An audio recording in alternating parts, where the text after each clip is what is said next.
Welcome back, everybody. Real big apologies for that. Not a clue why we had the stream go down there. We do believe that something music related to the beginning was what sent it down, but we've taken it on the chin, haven't we, Dave, and used it as a bit of a test stream for the main event of the night. At least we still get to do that.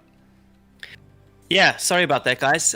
This is one of the 7 wonders of technology, is trying to get it all running smoothly when you need it. And I've been in this situation many times. I once did an entire stream without any sound, and because I'd minimized the stream window for performance reasons, I didn't know that there was no sound. Well, it happens to the best of us, mate. Even the people that have been doing streaming for ages, they always have the issues as well. It's just, like you say, the wonders of technology. It's never always on our side, but thank you, everybody, for coming back. Apologies for that. We do believe that we had an issue with the music, so I'm not going to touch any of that right now, and we're going to jump into the final, the server for the final thing, so we will just get into that now. You can probably hear the sim in the background. We'll show you the beautiful loading screen in a moment for Kyle Army. Oh, never mind, it's already gone. And yeah, the guys are just qualifying now.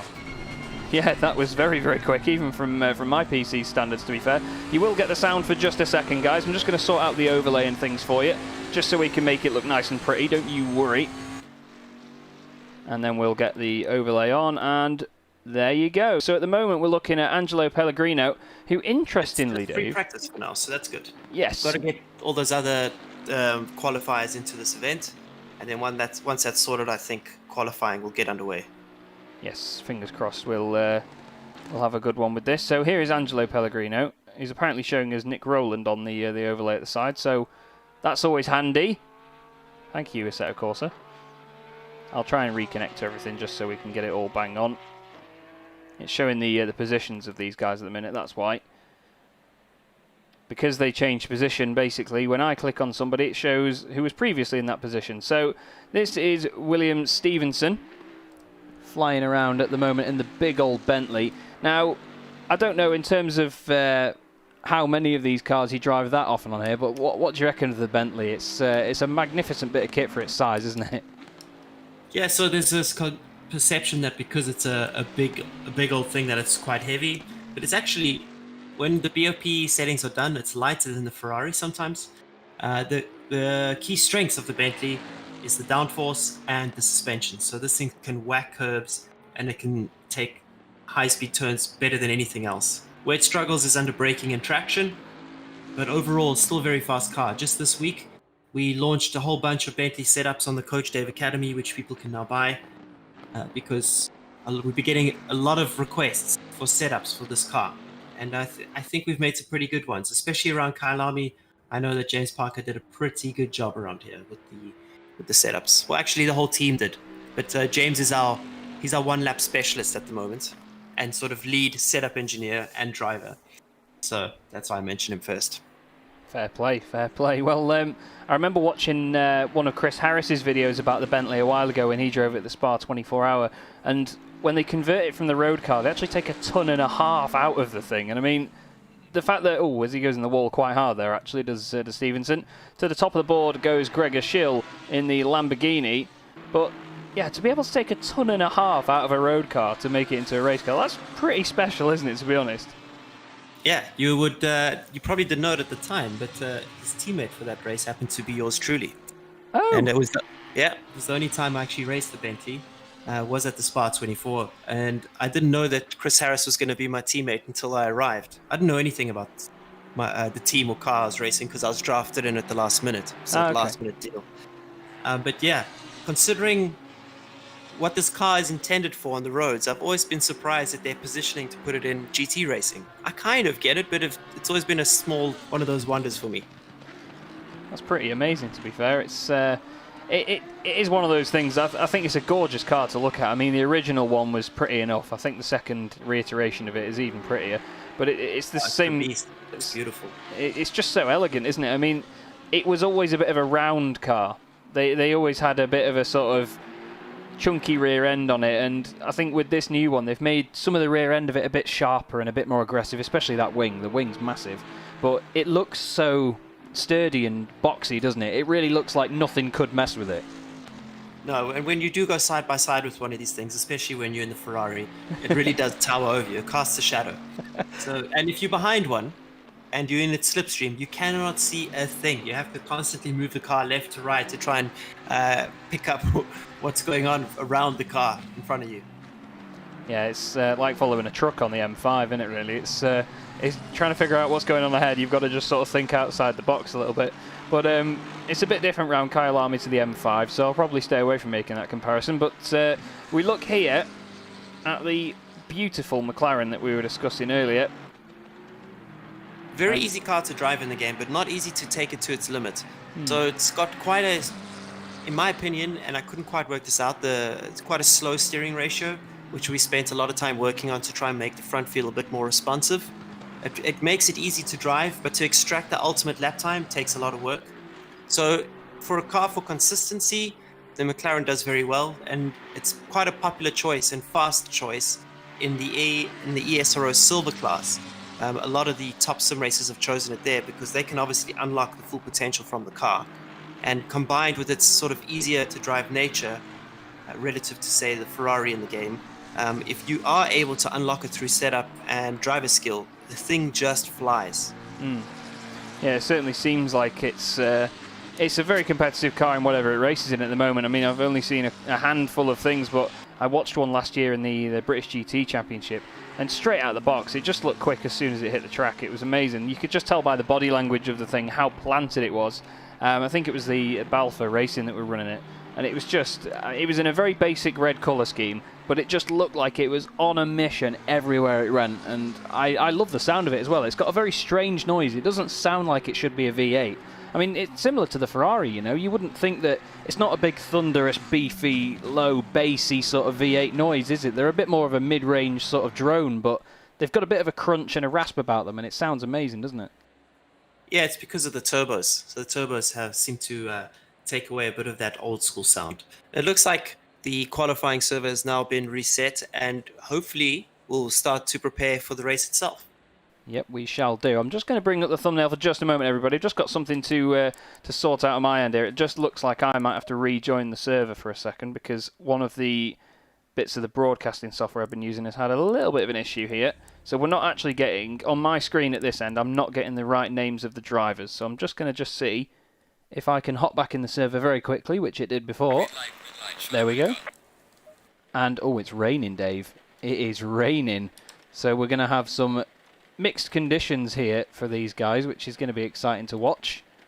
There we go, we're in now. I've got the right driver names and everything up, which is it's always a good thing to have when you're doing a broadcast, let me tell you that, everybody. So we're going to have a quick look at the conditions these guys are going to be met with. Where is Mr. Schill? Where is Gregor Schill? Here you go then. Here are the cars in the pit lane. It's just an ominous sight, isn't it? All these cars. It's amazing as they pull out one by one then. Did you know it was going to rain, Dave? No. I said to Mike, who's organising this whole thing, I said, yeah, make it a bit unpredictable, but I didn't actually think that we'd get a wet race. So things are about to be turned on their head, and now everyone's going to be cursing me because I keep saying, you know, we don't distribute wet setups because the variables are always all over the place. And now I'm pretty sure that some of them are going to be wishing for Coach Dave Academy wet setups. So for those of you who are listening and driving, you need to soften the car. You need to disconnect those arbs. You need to maybe go one click down on your spring rates and take the racing line. Even at this track in real life, we tend to take the racing line in the wet because it's not used very often. So there's not that much leftover oil and dry tire usage, which generally gets brought to the surface once the rain hits. So if you are driving and you are listening in free practice, go back to the pits. Yeah, good luck. Stick on those wet tires. Ideal operating pressures are between 29.5 and 30 psi, and soften up the car a little bit to make it a bit more drivable, and you should be okay. It's almost like he knows what he's on about, isn't it, everyone? Love it. There you go. There is live tips from the man himself, Coach Dave. Absolutely love it. And what else I love, I won't lie, I have jumped on board with the Lamborghini because it just sounds immense. A V10 is definitely music to my ears. And in the wet, though, I mean, we've got comments coming in. Paul S. in the YouTube chat saying Lambo plus rain equals a real mess. And to be honest, it looks like the number 64 Porsche there of Marek Schintz is making mincemeat of it, even on the outlaps here. So it just shows that some of the drivers, actually, as Gregor Schill comes in, bombs into the pits there. Yeah, the Porsche is very good in the rain, and this car actually dominated in real life as well. As we drive past the Coach Dave Academy banner, which is pretty surreal, ladies and gentlemen. I noticed that before when I did a lap in the McLaren round here, just to sort of get used to what these guys are going to face. And I did see that and think, fair play, to get that banner in the game like that as well. It must be pretty mad from your side of things to see that in a game while you're actually driving in it as well. I mean, not only can you obviously drive your own car in this, but to have humongous sponsorship hoardings around a circuit like that must be amazing. It's ridiculous. And I mean, this company was started on the 1st of April. That's when the website went live. And I started building it on the 27th of March. So 3 days later, I had a website, or 4 days later. And now it's already in the game. So that's been pretty awesome.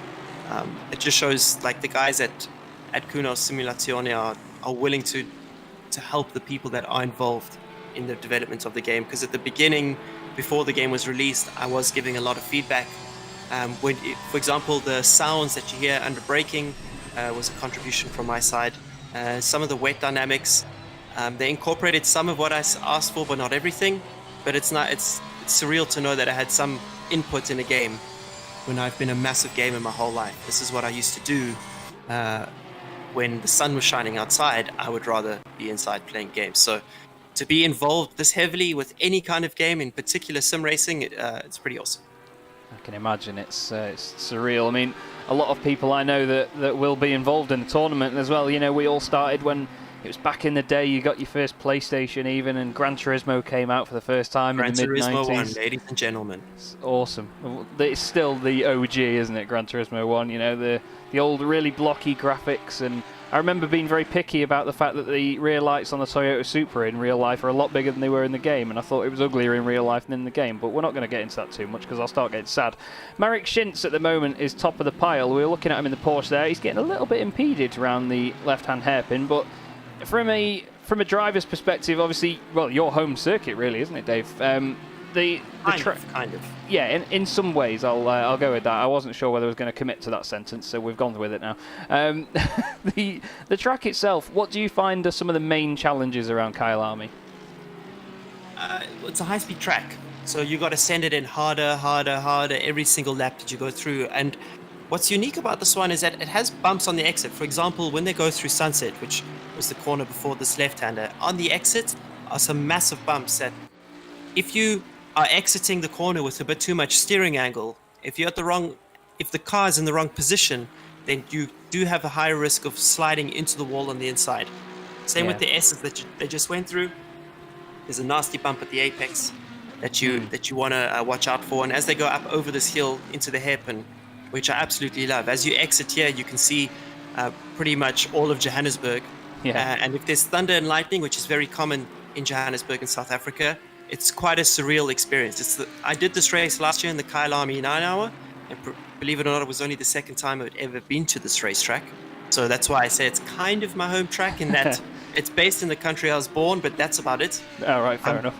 Yeah, I was by no means a Kyalami specialist because I didn't really do much circuit racing in South Africa. I just did karting. Okay.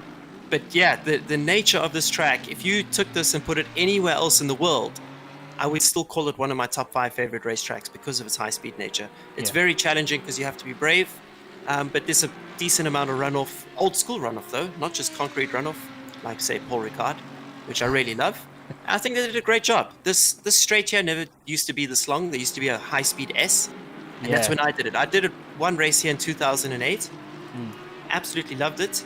And then that was the end of my racing career at that point. So I never actually anticipated that I'd come back here one day and race it in GT cars. So that was pretty cool. And now we get to see it in the game as well. And I think that they did a really good job with the modeling. And it looks like a lot of people enjoy this track. Yeah, it is a lot of fun to drive. I won't lie, I've never driven the sort of updated layout. I've seen the older version of it in a lot of different sims and, some of the older games. I've watched a lot of Formula 1 there when they used to run around there in, it was sort of late 80s, early 90s, wasn't it? And it just it's really modernised very well. A lot of tracks, they don't age well because obviously the new safety features and things that come in and all the sort of new measures they take to make Armcos safer, to make tyre barriers here, there and everywhere, and to protect spectators as well, because obviously safety above everything else all the time, no matter what. People moan that grandstands get moved, barriers get moved back, but if it's not safe, then the racing won't happen. And because of that, not all tracks age well, but a lot of tracks in the UK have done so. I mean, Alton Park, I live 5 miles from the place. I adore it, and it's barely changed over the years. There's been a couple of tweaks in recent years, but it's a fantastic place to watch for spectators. And looking at some of the details at Kyle Army that I was going over earlier, it looks like it's very much the same. Yeah, there's catch fencing all over the place, but like you said, it's a fast track, so they can't risk anything. And it still looks like a good one for spectators, doesn't it? Yeah, when they announced that this track was going to be remodeled, everyone panicked. But they've actually, in my opinion, it's one of the few that's been improved from its remodeling. I think Silverstone is another one which, in my opinion, improved. By making the straight longer, it finally introduced a clear overtaking spot, which wasn't possible previously. When I raced here in 2008, to overtake around here, it was 10 times more difficult than what we just spoke about at the Nürburgring. So yeah.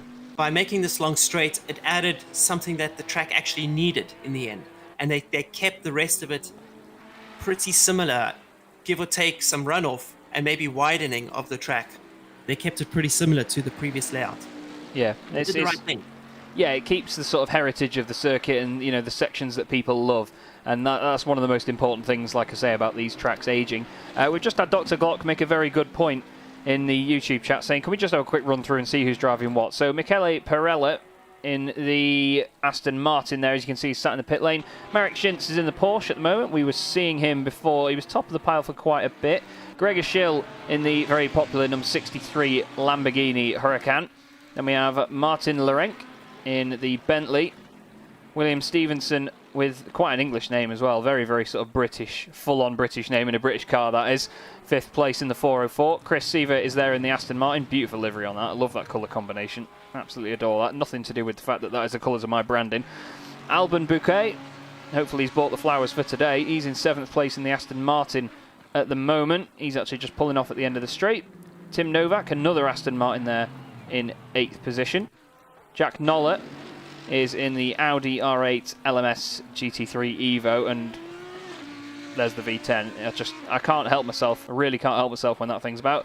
Nick Babin, the Russian driver in 10th at the moment, is in the Porsche. Now, I was watching Nick earlier in the practice sessions at the Nürburgring, and that livery, I don't know what it is about that livery, but I absolutely love it. It's quite a dynamic but still simple livery, and it just suits that car down to a T.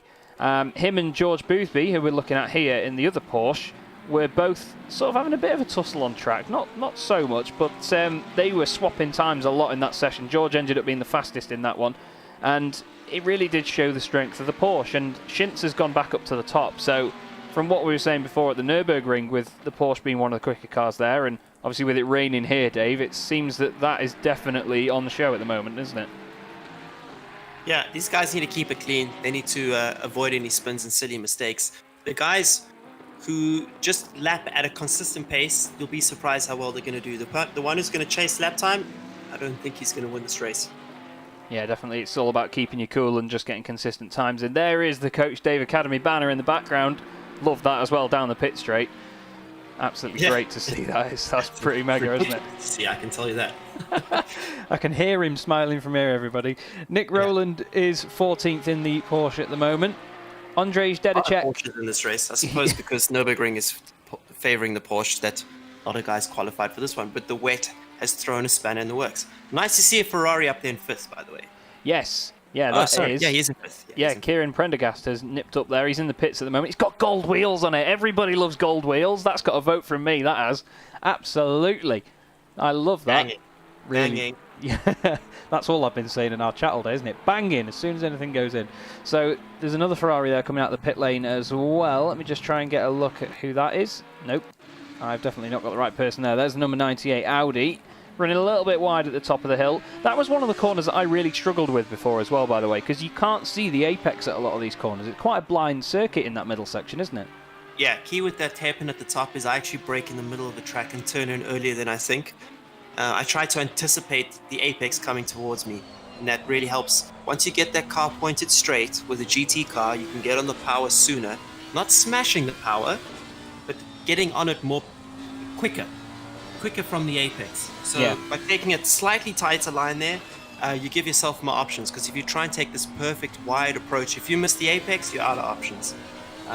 But that corner is very difficult to get right. The person who gets on the power soonest there is going to get a nice run down the hill through the mine shaft, it's called.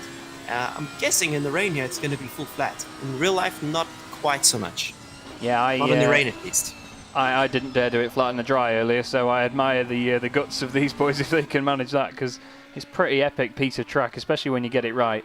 It's quite a flowing circuit in some ways. There are certain corners where you can sort of change your line on the way in or on your way out, and if you want to line up a move, then you can sort of pop out of the racing line a bit, put it on the brakes, and you have to put the other driver on the back foot quite a lot. I think over the course of these battles that we're going to see early on in this race, there are going to be some people that go for a move and lose quite a bit of time from that, because while some of it is quite flowing, there is the odd hairpin here or there where some guys could lose a lot of time, couldn't they, if they go for a move? Yeah, and I have a rule around any racetrack is that if you are approaching a corner which has a less than 7 out of 10 chance of pulling off a move, you shouldn't be going for it. Unfortunately, for some of these people, this track is like that in the dry. But in the rain, a lot of options start to open up because the braking distances are lengthened. And when you have lengthened braking distances, you have a better chance of pulling off a move. Yeah, that's very, very true. So we'll see whether any of these guys try and make the most of these braking zones over the course of the race. Obviously, it is a long race as well, so we're hopefully not going to see some of these guys treat it like a sprint race and go for it on the first lap, but that just adds to the excitement. You've coined the Dave bomb, so I'm sure you're going to be hoping to see a couple, aren't you? My brother did. Bless him. Yeah. There we go. Dr. Glock, by the way, in the chat has said that he's actually George Boothby's dad as well in the chat, so he's got his dad's support. At the moment, he is 15th in the number 75 Porsche, and I don't know what it is about a full black race car, but they just look great, don't they? With just the number boards on it, it's like they turned up at the track. We're not going to bother painting it and sticking sponsors all over it. We're just going to get it out on track, and it looks great for it. It's Batman. Batman's arrived. That's it now. George Boothby is Batman. That is it for the race. He's currently side by side with one of the other Porsches there. Just trying to get a look at who that is. I think it's the number 37, Baptiste Capricot, and it certainly is. My eyesight's not that bad. Looking at track conditions now, for those of you who are wondering, I've got the new Race Sync app, which will hopefully be released in the next couple of weeks on the Coach Dave Academy, so I'm able to watch them live timing from everyone, see their status, but I can also see track conditions. And it looks to be damp at the moment, so if your tire pressures are out the window here, it's going to actually be very easy to get them out of the window and get a little bit too hot. There's no way to pull to the side and look for a puddle to cool them down. So tire pressures, I think, if it stays wet in qualifying, this is going to be a super interesting little session that they're going to have going on here. Yeah, they're really going to have to think about every single corner and just taking care of those tyres being so fragile. One little sort of section of a circuit where you have too much input, you really overwork the tyres. It's just going to kill them over the course of a run, isn't it? And, for the next few corners, it may mess that up. It's all a big domino effect, isn't it, once it starts going down the hill with tyres? Yeah, it's very difficult to bring the tire pressures and temperatures back, especially it seems that ACC have done a very good job modeling what the nature of the Pirelli is, and they're very sensitive, relatively speaking, to surface temperature. And once that temperature goes out of a certain window, to bring them back is actually very difficult. And it seems to be in the game that they've gotten that quite accurate. So I found that the best way to bring them back is to dial the brake balance away from the tires that are overheating. So if your fronts are overheating, dial your brake balance backwards, and if your rears are overheating, dial the brake balance forwards, and also turn up traction control quite aggressively for a couple of laps. Yeah, that's very true. It's all about those little adjustments you can make over the course of a race, isn't it? And we literally just had the question in chat saying, I'm assuming they're not doing the whole 40 minutes of free practice, are they? And straight away, we get the question, and in he goes. And the session finishes. Time for qualifying. And, I did schedule this thing myself, but I've forgotten how long it should be. I think it's 15-minute quali. 10-minute quali. Yeah, there we go. So not a lot of opportunities to get a lap in. But if I was in this race, I would recommend that everyone fill up with enough fuel to do the whole session without having to come in for a new set of tires. Yeah, it will really ruin it. Able to get into a rhythm and build up some momentum throughout the session is probably going to be on pole at the end. Just watching some of these bits of kit get on with the job round here. And I'm sorry if I'm biased, but I love the Audis. I really do love the Audis. And this is Harry Spires at the moment, or Spears. And it certainly stands out in the light blue that he's got on it at the moment. Pops of flames from the Aston in front of him there. I think... No, it wasn't Felix de Jong. I was just about to say, I thought Felix de Jong had jumped out in the Mercedes earlier. But it was showing that he was ahead of him on track. Here is Marek Schintz, who was right up there as well in the 64 Porsche in that last session. Gregor Schill finishing on top. Shout out to Felix de Jong, who I see is in this race. Also a really, really good ACC photographer that I've been using for our website and social media stuff. And for those of you who are watching the stream, if you join our Discord, which you can see via Coach Dave Academy, although I'm pretty sure that you guys have already, that's probably where you came from. If you share your screenshots in the screenshot channel and include your Instagram name, I'll put them on the new SimGrid Instagram account, which will slowly build up over time. So let's try and get that channel quite popular. Let's try and fill it with some decent content, because I'd love to share all the awesome work that you guys are doing on our social media. And not to brown nose a bit too much live on stream, but that is one of the things I've noticed. I'm going to talk about Dave as if he's not here now. It's one of the things I've noticed about Dave from being in the Discord for even just a week. The amount of sort of promotion that he helps with everybody else in getting their content out there as well, and working at it as a massive community. The honesty when there was a bit of an issue with I think there was an issue with one of the setups, wasn't there, early in the week, but it was ironed out completely. There was transparency over all of it. And everything was just, it's a great environment to be in. And, Dave does a good job of managing that. So even just as well with running this tournament and having Michael involved as well, who's giving us constant feedback in the background, I can tell you from my perspective of getting involved with this as a broadcaster and commentator, it's been amazing so far. So I just want to do a bit of a sort of thank you to you, Dave, at this point before we get everything underway, because this is going to be a mega event. And the fact that there's such a great atmosphere and community behind it just adds to it all, doesn't it? I consider myself very lucky to be a part of this community. I didn't expect any of this. I didn't expect that we were going to get full grids. When Michael said that we should have 120 slots, I said there's no ways we're even going to get to 60. So I've been blown away by the reception that the whole Coach Dave Academy has sort of brought. And to be able to commentate over this today is pretty awesome. I thought of doing the race myself, but I'm pretty sure that there's a law out there that if you're holding the competition, you can't do it yourself, and especially because we're giving away some prizes. And actually, let's speak about some prizes quickly. Yes. Throughout this race, I'm going to randomly give out 1 or 2 Coach Dave caps. The guy who does the sickest dive bomb will get a Dirty Dave cap.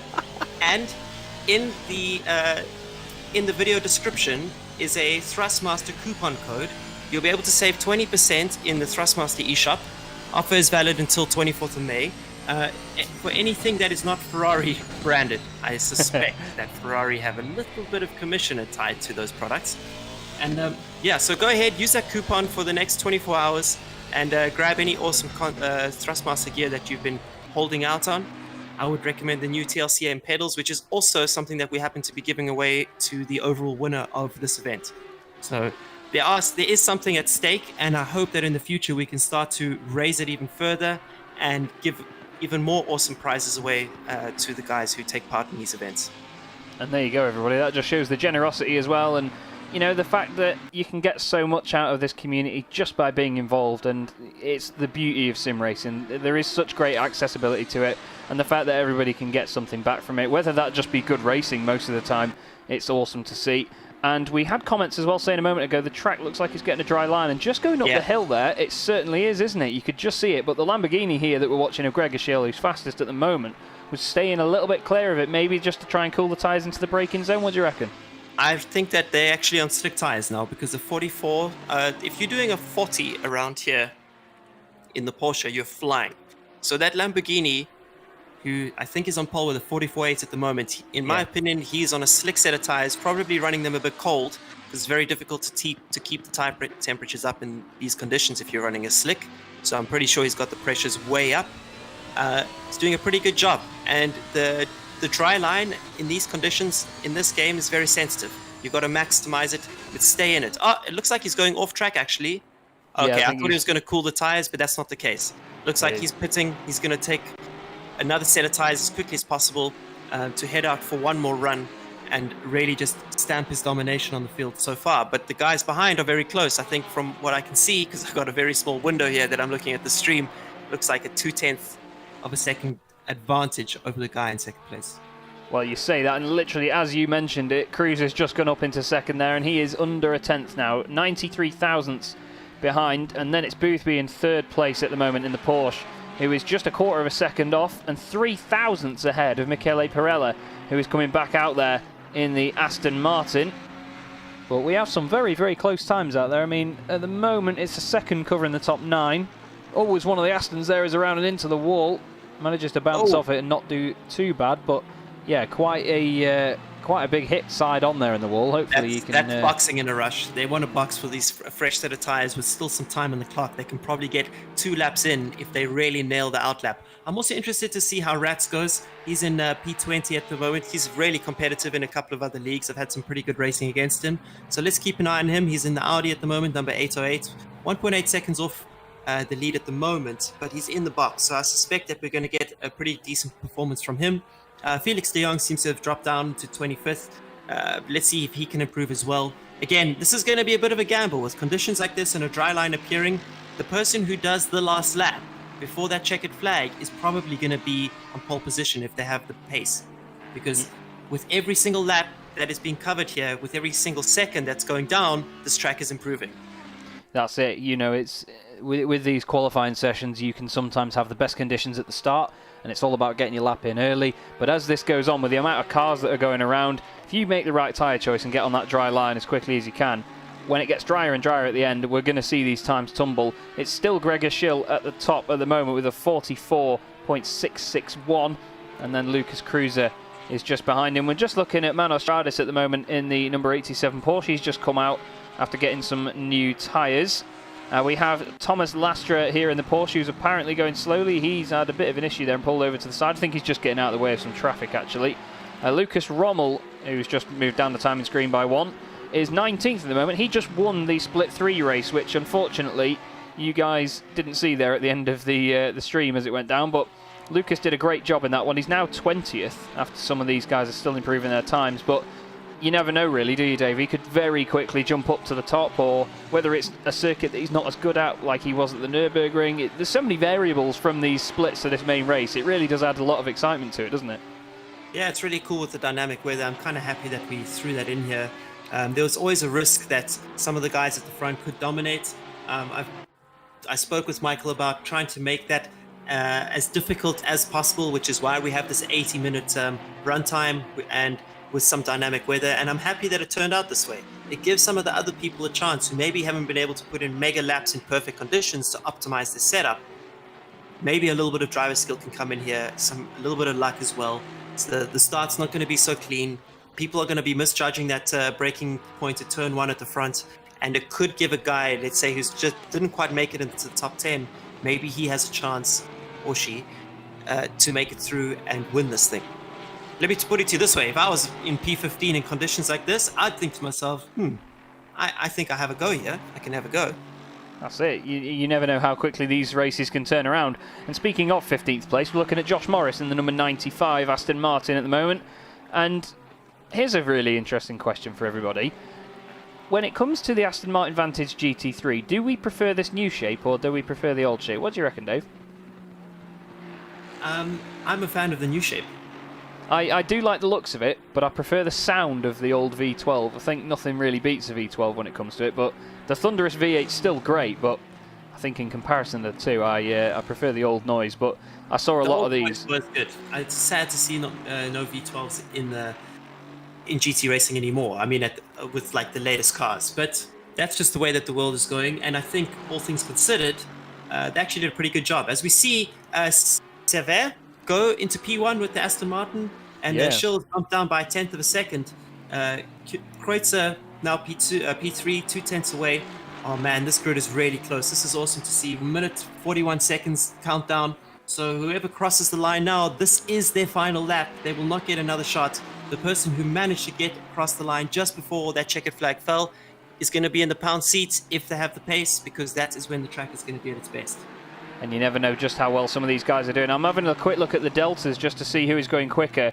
And it's looking like a bit further down, we've got John Doe, Germany, who's doing well in 14th at the moment. He's improving on his time. Oh, no, sorry, he's actually in the pits. Apologies. My timing screen has confused me slightly there.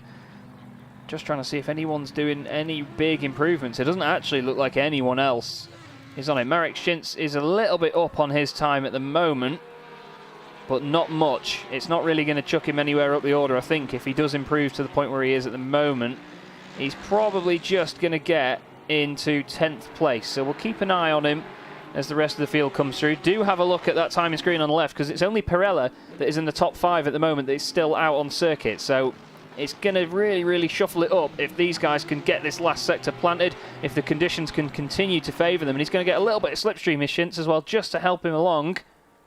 He's going to cross the line. He does go up to 10th place. There we go. That was I'm Brilliant. quite proud of that prediction, but he's done a good job there. And you can see the guys just, once it's done, that's the beauty of sim racing. Pull it over, get it back in the garage, boys. We need some new wheels on it. Yeah. So now the guys are going to have a few minutes to quickly stick on their race setup. I think there's going to be a little bit of panic. I guarantee you right now that everyone on this grid was expecting a dry race. So now there's going to be a bit of guessing going on. Should we stay on the slick tire? Is it going to rain some more? I don't want to be on this grid trying to make that decision. It's going to be a bit of a gamble. Yeah, I'd rather be sat here in my armchair watching and going, oh no, it's raining, than sitting in the car thinking, oh god, it's raining. Trying to smack a setup on the thing. And, you know, if, like you say, these guys weren't going to be expecting that. It's going to be amazing to see how they sort of develop over the course of the race. You know, they've got to really think about what they're going to be doing. The timing screen on the left-hand side for just a moment will be a little bit different just based on where they are in the pit lane. So do bear with us, guys. And then we will get into the session straight away. Just going to get rid of that. There we go. So now you can see it properly. This is the beauty of me learning a new sim and new software. And to be honest, it's very easy to use. So I will give it that. It's a cracking sim. I mean, it looks insane. The sounds are just top-notch. I mean, the immersion, especially from a driving perspective, Dave, it's one of the most important things about sim racing, isn't it? That you are immersed in being in the car, feeling like you're properly connected to it. And the sound is actually quite a big factor in that, isn't it? When you hear like all the suspension and the brakes and everything squeaking, creaking, rattling, hitting curbs, it really adds to it. And not all sims do it as well as this, do they? No, the ACC have put in a lot of attention to the sound. If I could give anyone some advice, though, is that in this particular game, I always turn down the damage and chassis sounds, because those are the two things that have been exaggerated quite a bit. So turn those two down so that you get a clearer sound from the tires, because that's essentially the first or the main thing, the main way that we feel a car in sim racing, besides the force feedback, which has always got a little bit of latency. So turn down chassis and damage, even though it sounds cool. It also sounds like every time you look at a curb, the car is going to explode. So you always want to be on top of that. So it looks like now the server is being reset as we prepare for the race. Everyone's going to be placed on the grid accordingly. I'm just getting news from Michael that he's setting that up. And then once that's sorted, 80-minute race around Kyalami. You're going to have to do a pit stop. Adds a bit of variability to it. No one can just run away into the distance. Maybe someone has chosen to do an undercut. Maybe someone's filled the car up all the way until the 60-minute mark, and then has a much bigger window to decide of which tires they can put on for the final bit of the race. And what you will see as well on the left-hand side, everybody, where the timing tower is at the moment, you can all see a white section, except for some reason, over Michele Pirella, you'll see a white section with a little P in there. That will show you a 1 over the course of this race, which will show them show us that they still have a pit stop left. It's a mandatory stop in this race. So, I mean, they couldn't make it to the end anyway, but we've made sure that they have to do a stop. Otherwise, they will not be counted in the results, essentially. So you will see the guys that have pitted and the guys that haven't on that left-hand side throughout the race. So even you can get a bit of an insight, and we can as well, to see what sort of strategies these guys are pulling. And like we were saying before, Dave, and you've just reiterated it now as well, that extra little variable is going to make this so more exciting than just an absolute balls-to-the-wall run in a full flat-out race, isn't it? Yeah. So I've just logged into the server again. So Chaz, I think if you exit now from the broadcast and then re-log in, you'll see that everyone is almost joined back into the server. And surprise, surprise, it looks like it's dry. So unfortunately, that variability that we were seeing in qualifying is not going to happen in the race unless the server is set to a super sensitive weather setting, which would be awesome, Mike. I hope that is the case. Everyone's heading out now for a quick bit of practice, but that's not going to last long because as soon as everyone's back in the server, we're going to jump to the grid layout and get this race underway. Again, 80 minutes, and we did that because we want a little bit of a pit stop to be involved. A 90-minute race, the variability is still a little bit more predictable. So with 80 minutes, you have an option to do a very long first stint, try and do an overcut, and play out your strategy a bit more in a patient way and open up the options. If you box too early and for some reason it starts raining, guess what? You're going to be punished for having to box again for the necessary tires. That's definitely it. And I'm just trying to, just reconnecting now, everybody. Sorry about that. You would have heard the sound of the Audi for just a moment there. I just need to make sure that I restart the broadcasting software with the server once it's up. So I've just had to jump back out and back in. As is my first time with this. You'll hear it now. Green light. The guys are out on circuit. You'll hear the Audi again. That beautiful, beautiful V10 sound. I am in love with it. There's no denying it at all, everybody. I am madly in love with the sound of the Audi R8 LMS GT3 Evo. The beautiful short name that rolls off the tongue that we all know and love. And if you bear with me in 3, 2, 1, there you go. And we have pictures again from free practice then. And like Dave said, it's dry, but it's quite low lit at the moment, isn't it? It's not a bright, in-your-face, sunny day, so the track's not going to be overly hot. What do you reckon that'll do tyres-wise over the course of the run? It's going to make the tyre pressures quite unpredictable. And this game is very sensitive to the pressures that you run. You want an ideal operating window of 27.5 psi to 28.2-ish. And if you start too low and the track gets colder, you can never bring that back up. So unless you're a super aggressive driver, you're going to struggle with tire temperature at the end of the race, and that could catch you out. I'm hoping. You see, in Johannesburg, in real life, the weather's very. Rain can hit you from nowhere. And this is one of the things that I'm hoping that the server has designed into it. Mike, I hope that you read the weather patterns for the last 30 years from Kyle Lamy in real life. Because the rain, within 2 minutes, you can be like, oh, I'm smelling some rain. And then there's a massive, massive thunderstorm. It happened in the Kyle Lamy 9-hour a couple of months ago when we did the GT race here. And it would be dry, and then absolutely torrential rain as if you were living in Asia.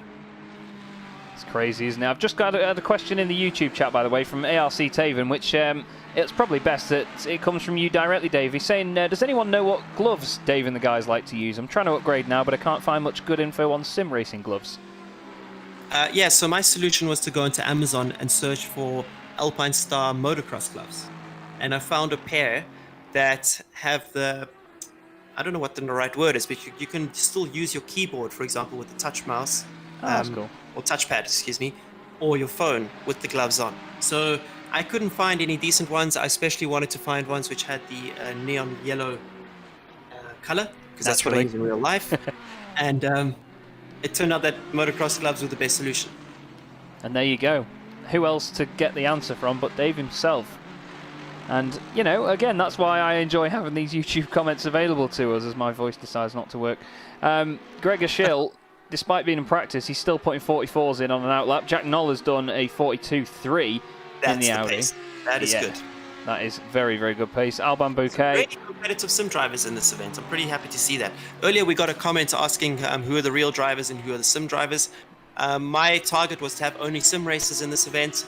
The real drivers will come and go. And I want to give the sim drivers as much airtime as possible. So there you go, everybody. And the times are really tumbling. 41.9 now from Tim Novak in the Aston Martin. And it's great to see such a big mix of cars putting these times in. I mean, I've just said that and we've seen 2 Aston Martins and then an Audi. But at the same time, there is a huge mix of cars in just GT3 racing overall. And that's part of the appeal to it, isn't it? You get so many different manufacturers, car shapes, sizes, mid-engine, front-engine, rear-engine, things like the Lexus. I mean, no one would have really thought when that Lexus comes out, oh, that'll make a good GT3 car. But Lexus looked at it. About the Bentley. I mean, well, yeah, very true. Racing, it's GT racing has this thing called the balance of performance, and it does a brilliant job, especially the SRO events, because they have 2 test drivers who they then pay to drive each car before the season starts, so that there's no shenanigans being done by the manufacturers and teams to hide the pace of a certain car. So the SRO do the balance of performance themselves, whereas other events try and apply dynamic balance of performance. They rely on the factories to give them reliable data, and it just never quite works in the same effectiveness as the SRO, where you can have the top 10 being all different brands separated by 0.2 of a second. And I think that's a phenomenal that's the reason why the GT3 racing has been so successful. You can see a Ferrari take on a Bentley in a competitive way, which is brilliant. Yeah, and what a job that must be as well, to be able to drive each individual car as well. That's like an absolute dream for anybody. I mean, I know that we can sit here and have a go on Assetto Corsa Competizione and jump in any of the cars we want to, but to do it in real life must be absolutely amazing. It'll be hard work, obviously, and I hope it's a well-paid job, to be honest, because that's a lot of hours, but what an amazing job that must be. And you know, it's a great experience to have, to be able to say, I've driven this, and as I'm sure you have as well, Dave. I mean, I won't lie, I was stalking your YouTube a little bit earlier and saw how many things you'd driven, even if it was a TCR Golf as well, which caught me off guard. But Yeah. One that I wanted to ask you about that was a bit of a direct comparison. In terms of GT3 cars, obviously driving the Ferraris, I know that you used to drive a Lamborghini Super Trofeo as well. What was that like? What main differences were there to a GT3 car from that? So the Gallardo GT3, wasn't a GT3, Super Trofeo, sorry, that I drove had a V10 engine, but it also had 4-wheel drive and a very slow gearbox. It was a bit of a road bod. But, looks like we had a bit of a spawning issue there. Oh, yeah. There's been a recent bug with ACC that was launched this morning, unfortunately, which has affected the damping in the cars. And it looks like it's affected some of the cars that were spawned onto the grid. As you saw there, they just bounced off the floor. Unfortunately for us, we have no control over that. So this may have affected some of the guys before the race has even gotten going. I hope that they're not severely affected with any damage. It's happened to me before when I did a big grid race. I thought that they'd fixed it, but apparently today, after this 1.4.2 update, it seems to have affected everyone again. So that's a big shame. Yeah, I think some of these guys have just been told to jump out and in again, just so they could do that. We've been told by Michael, one driver's had to pull out due to an emergency, unfortunately, so we'll have a 39-car grid. Looks like, at the moment, though, everything's under control. You can see there, it was Manos Gerardis in the Porsche that did bounce off the ground and back up in the air, but it seems like they've got that all sorted now. And it's going to be Chris Sievert from the pole position in the number 3 Aston Martin. Gregor Schill alongside him. He qualified second in his split at the Nürburgring, finished there as well, and now he's second here. Do you reckon that he's going to want to go one better now and take the win from this front row? I think that the first thing you have to think about is, how do I survive lap 1? That's got to be the key. And when you survive lap 1, how do I survive lap 2? And then you can start to settle from there and really start to push. Until you get through those first 2 laps, you can't think about anything else. Survival is the key here. Yeah, especially around a track like this as well, where it is so quick. You can easily make one mistake and it'll take a massive chunk of time off your lap. But what a great view we've got here as well. We'll go on the helicam. Look at all these cars all lined up ready to go. We have got a car missing on the left-hand side there, I believe. It's not Babin, because Babin is in the yellow and green Porsche that you can see there. I think it may be Josh Morris is in the Aston. So it looks like these guys are all actually ready to go. Tim Larson is at the back of the field here in the Ferrari. We've got a couple of Ferraris in the race. I think we've got 4 or maybe 5 of them in the field at the moment. Loyal fans who are willing to sacrifice the ultimate result to be seen in a Ferrari, so we can give them a shout out. Big shout out to Tim Larson, by the way. We coach him. Jordan Pepper is his coach. He's been making great strides in ACC. And I'm really happy to see him take part in this event. I'm even more happy to see him in the top 40 for the final. I'm actually pretty proud of that. Yes, it must be great to see the fruits of your labour as well come to fruition with these drivers. Lucas Cruiser is...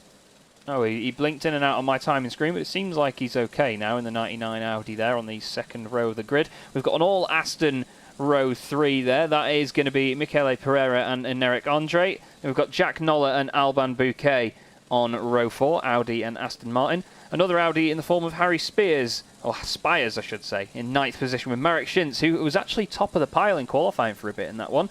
Then we have the first of the Bentleys, William Stevenson in 11th place with Andrzej Dedicek in 12th. Nick Barbin is 13th in the yellow, green and red Porsche with John Doe alongside him. Josh Morris is 15th, and I believe we should have, it's Baptiste Capicot behind him in the Porsche there, so whoever's missing in that isn't showing on the timing screen even. That might be why we're just waiting for this to count down now, because not all the drivers have taken to the grid properly. Ethan Faulkner is alongside him in the black and turquoise Porsche. He finished 3rd in Split 3 not too long ago at the Nürburgring. Then Samuel Ratz, as you were saying before, Dave, he should be coming through from 18th in the 808 R8, so he's certainly a fan of the number 8, even in his position number. He's got Owen... quick in practice as well. Yeah, he was actually. Very, very quick. So it just looks like that qualifying session didn't quite suit him there, so hopefully he makes his way through the race. We'll keep an eye on him. Like you said, we're going to be keeping a very close eye on some of these certain boys just to see how they crack on. Rico Cose is going to start 20th in the Ferrari alongside Manos Gerardis. Nick Rowland and Thomas Lastra on the row behind them. Then we have Lucas Rommel and Errol Verve on the... Oh, sorry. My maths has gone completely out the window on the 12th row of the grid. Then we have... Errol is another Coach Dave Academy student. Been coaching him in GT Sport, and now he's made the switch over to ACC. And I tell you what, they're both incredibly pretty sims, so I don't blame him for being on either of them, to be honest with you. We'll go back to the helicam, just because I like the fact it makes a helicopter noise, because not all of them do. Behind these guys is Martin Lorenk and Tim Novak. Then we have Gianni Saknis? I'm not sure if I'm going to get that one right. Felix de Jong alongside him in the Mercedes, and not many Mercedes in this race, you know. We've only got, I think, 3 or 4 of them. Zachary Royal and Sheldon Muscat behind them. In the McLaren is Sheldon. Sorry, Sheldon's in the Mercedes, isn't he, actually, in that shot? It's Benjamin Mills in the McLaren. Apologies, everyone. I'm still trying to get used to this. Spears is in Spears, not Spires. There we go. Okay. Thank you very much, Declan Bowler, in the chat, mate, for correcting me. That's the thing. These bits of feedback, you know, I've been in so many commentary situations where people have said, you're getting my name wrong. And if you tell me how to get your name right, then I will, gladly. I never want to sort of insult people's names and get them wrong. I used to call Dave Perel, not Peril. And I still don't know if I'm getting it right now, so I'm probably going to get a slap in Discord in a minute. But I got called in a stream earlier today, Davey. Oh, Davey. Yeah, I've only heard my mom say that to me before. So. That's when you're in trouble, is it? No, it's when she's trying to be nice. Davey. So, yeah, Davey Perel versus Charles Leclerc. That was pretty cool. Yeah, I can imagine that was quite an intense battle. David, and I must be honest, because I'm English speaking with an English name, I'm always surprised when they confuse my first name. Davey, David. David. Yeah, but I can understand when they get Perel not right. It's Peril. I say Peril, but I also like Perel because it's more clear that there's an EL instead of IL. But anyway, this race is not about me, mates. We've got to focus on the grid. Yes. There's a lot of good talent on here. I think we're going to have a pretty close one. I would be very nervous about the start if I was anywhere from sort of P8 to P20. As you can see, there's a long run down to T1. A long run. And someone, hopefully everyone gets through clean. But it's kind of like the turn 1 at the Nürburgring, where it tightens up, it bunches everyone up. Luckily here, Kyalami is actually very wide. They extended the width of the turn to try and cater for this eventuality, the inevitableness. And I remember doing the start here at Kyalami now in our last year in real life. And I came out of turn 1 and a car had stopped right in front of me. And by some miracle, I got to avoid it. Ouch. So hopefully these guys are going to have a luckier time than I did. Although, to be honest, I did get through without any damage, but I did require an underwear change. Looks like we're doing a bit of a session restart. I think that we're having some issues with the game again, guys, which is why we have a delay. So apologies for that. Please stay tuned. It will be an interesting race. Unfortunately, we don't have much control over the technology at hand. We're doing our best. And as we mentioned at the beginning of the stream, this is a first of many. So this is almost a sort of learning experience for us as well.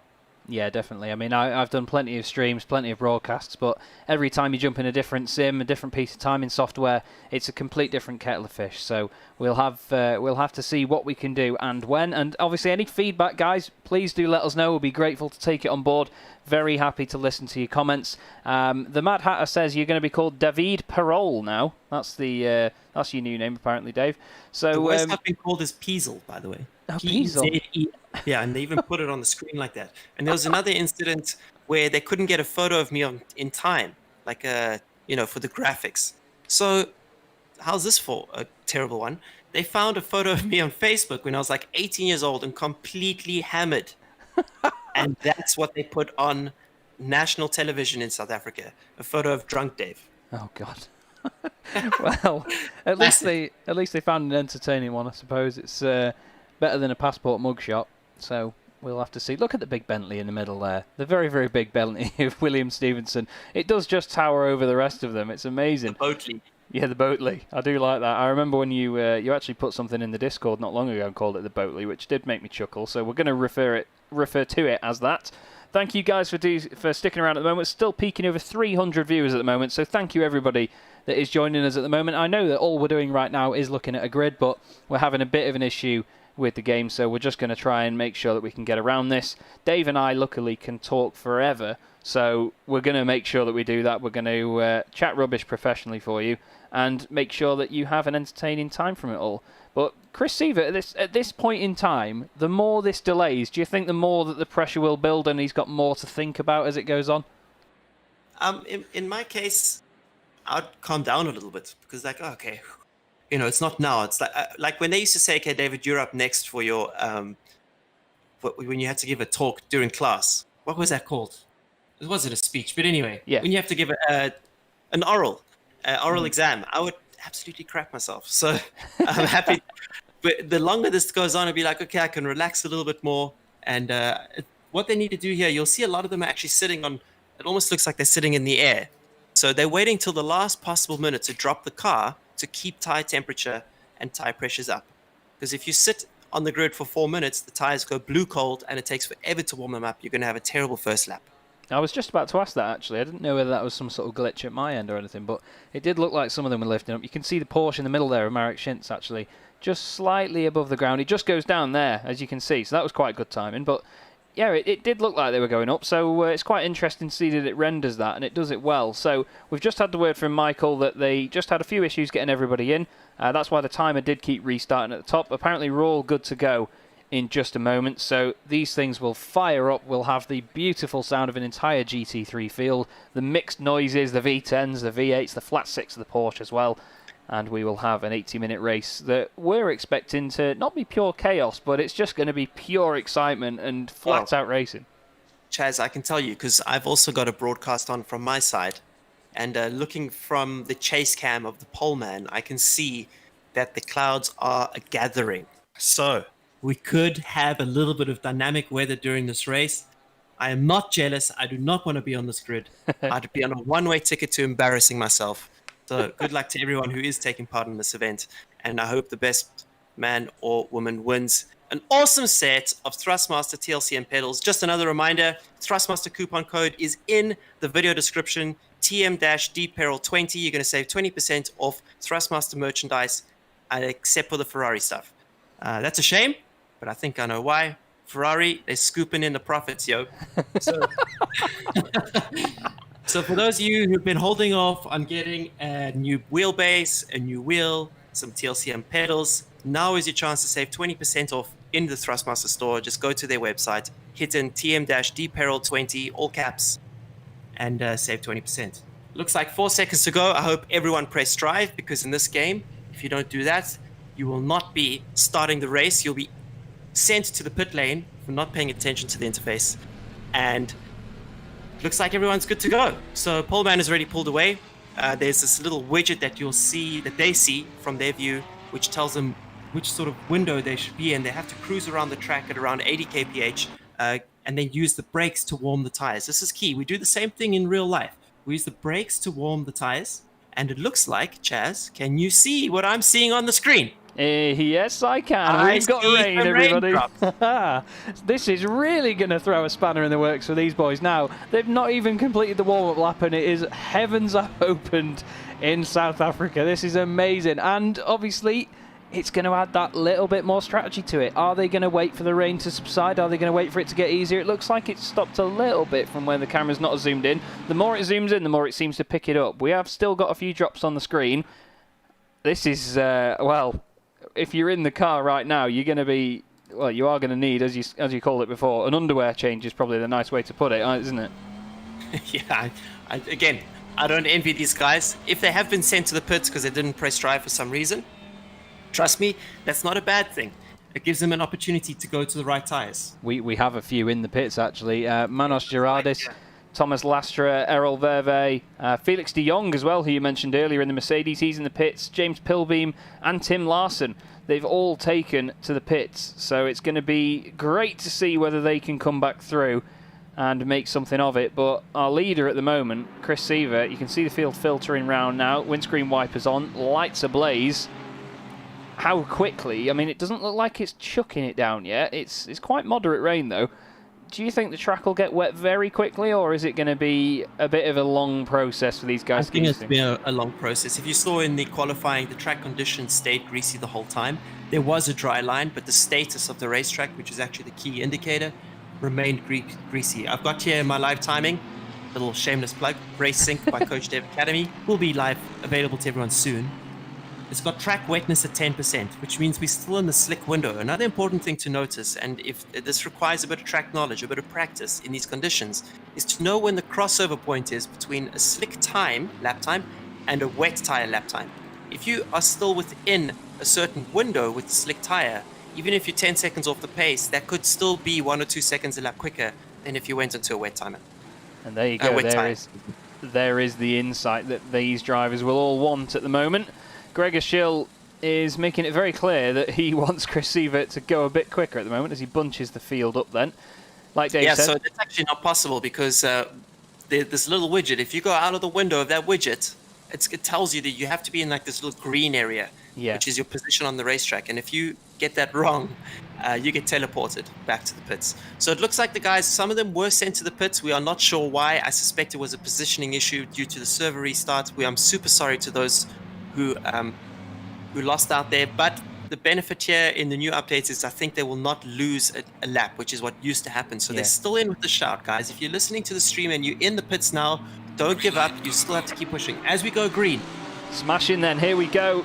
Seaver puts his foot down. They're 3 wide in the middle there. I think that was Marek Schintz in the middle who was trying to go. Look at that. They're almost 4 wide into turn 1 for the lead. There's contact between the Audi. That was Cruiser and Boothby. Boothby gives him a bit of a tap. The frame rate goes to absolute death as they all go around turn 1. Schill goes down the inside, and I think he might have the lead. Oh, there's contact with the Aston, and that's Chris Seaver. He's around into Boothby. Boothby goes across the field. Oh, he's back on as well. And I think he hits Perella. And oh, there's cars off all over the place as well. That was the Aston Martin there of Alan Bouquet going into him. And I think we also saw Nick Babin go off as well.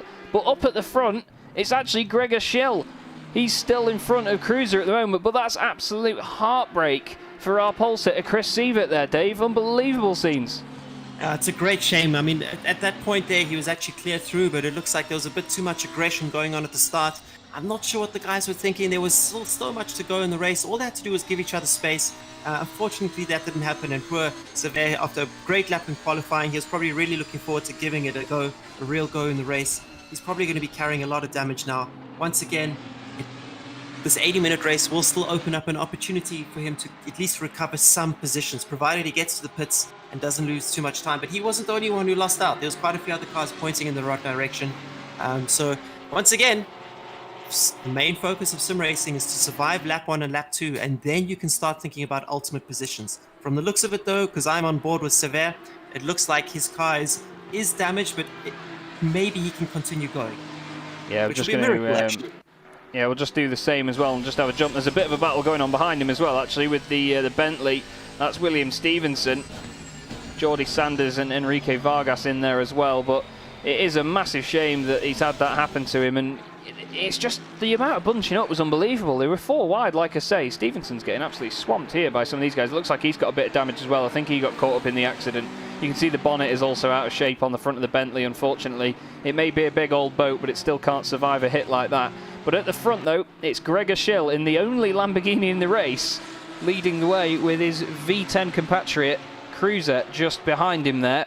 And Eric Andre third, Jack Noller fourth, and Ethan Faulkner in the Porsche in fifth. But wow, dramatic start, and it's all going to be about the recovery drive for some of these guys now. You know, they won't have expected that to happen. They would have thought, oh, everyone's going to play it as safe as me. But in sim racing, just as you get in real racing, I imagine as well, Dave, it's not always the case of if you're safe, you are going to remain safe if you try it. You know what I mean? No, absolutely, and luckily here you don't have to pay the bill. So that's one good thing. But it seems, from my experience at least, when I have an incident in a race, in sim racing, I get angry. I don't get sad or disappointed. I just get very angry. So I feel sorry for the guys who got taken out there. They probably put in a lot of effort, especially when you're starting a pole. That's the last person who you expect to have an issue. It's just sad to see them out on the first lap. But again, with track conditions like this, even for Gregor Schill to be leading right now in the Lamborghini, it's not a done deal. If the track gets wet or more, there's going to be a chance for the guys who maybe had an issue at the start to make their way back through the field.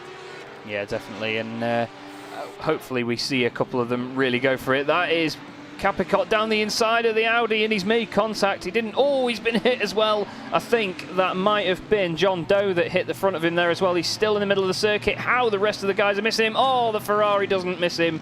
That was the Ferrari of Rico Cose. He reverses it out of the way nicely, though. Styles it out, does Rico, the Australian, but unfortunately, he didn't manage to miss the Porsche when he was sat on the apex. And to be fair, in the Porsche, you'd be a bit annoyed at that, but he did go for the move. You know, he put himself in that position, and that's the thing. These guys are going to really try and push for stuff like that, and it's not always worth it because of how the outcome turns around on them, especially when, even if you're on the inside, you can often bounce off the car that you're trying to overtake, can't you? It doesn't always put them into a spin. It can actually spin you around in turn, can't it? Yeah, that's one of the frustrating things, unfortunately. In sim racing in general, there seems to be a weighting issue when the cars are going very slowly. They're very easy to spin out on contact. Although that incident into the final turn, I think if he was a little bit more patient, maybe waited 1 or 2 more laps. You see, the final turn is a corner which has a less than 70% chance of pulling off an overtake, which means it's high risk, and especially in a race that has a pit stop in it, it's long enough to be a bit more patient. And look, I'm guilty of doing the same mistakes myself, so who am I to talk? But it is something to keep in mind. Whenever you're in an endurance race, always choose 1 or 2 corners on the racetrack which have a clear chance of you overtaking, and then wait for those corners. Don't risk it in other corners until you get there. Yeah, that's easier said than done. Easier said than done. Definitely. When you're in the situation, you think, nah, I'm just going to send it. But it's not always as easy as that. Samuel Ratz has gone up the field quite well at the moment. He's got Nick Rowland and John Doe right in front, having a good old scrap in the 2 Porsches. Then we've got the 2 Audis and the Bentley. It looks down the inside, does Nick Rowland. He's going to compromise his line through there. John Doe gets a good run off the corner. It looks like Lucas Cruz has lost a bit of time in front of him there. And now Samuel Ratz is right all over the back of Nick Rowland down the straight. Whether he can make a move out of this into turn 1 or not, he's on the right-hand side, dives over to the left. Nick is wise to it, nearly puts him on the grass as Ratz tries to get out of the way. He's still later on the brakes, though, and he manages to collect it and get it done. It looks like just behind, Harry Spears is going to try and come through. Doesn't make anything of it, doesn't force the issue there, but a nice move that by Samuel Ratz. And of course, he's going to jump up into 7th on your timing screen on the left-hand side in just a moment. And Spears is going to put the pressure on. Absolutely brilliant. I was a bit surprised to see him so low down the order in qualifying. Something must have happened. It looked like he was stuck in the pits, but he seems to be making a massive fight back now, and that was a really good move down into turn 1. Coming from so tight and still managing to make the apex, that's good stuff. Just from my side, I've got an eye on Sever, who's starting on pole but got taken out. He hasn't pitted. He's decided to try and outlast the car and try and make it to the pit stops, at least into a small window where perhaps he could get onto a better tyre and still have a chance of finishing inside the top 10. So full credit to him. Yeah, definitely. And he's still pushing it at a good pace as well. I mean, just behind him, he's got one of the Mercedes on track. I think that will be... Is it Felix de Jong? It is, yeah. Felix de Jong in the number 91 Mercedes. He's made up quite a few places in this sector on my timing screen into 31st. So either that or Sievert's moving that quickly as well.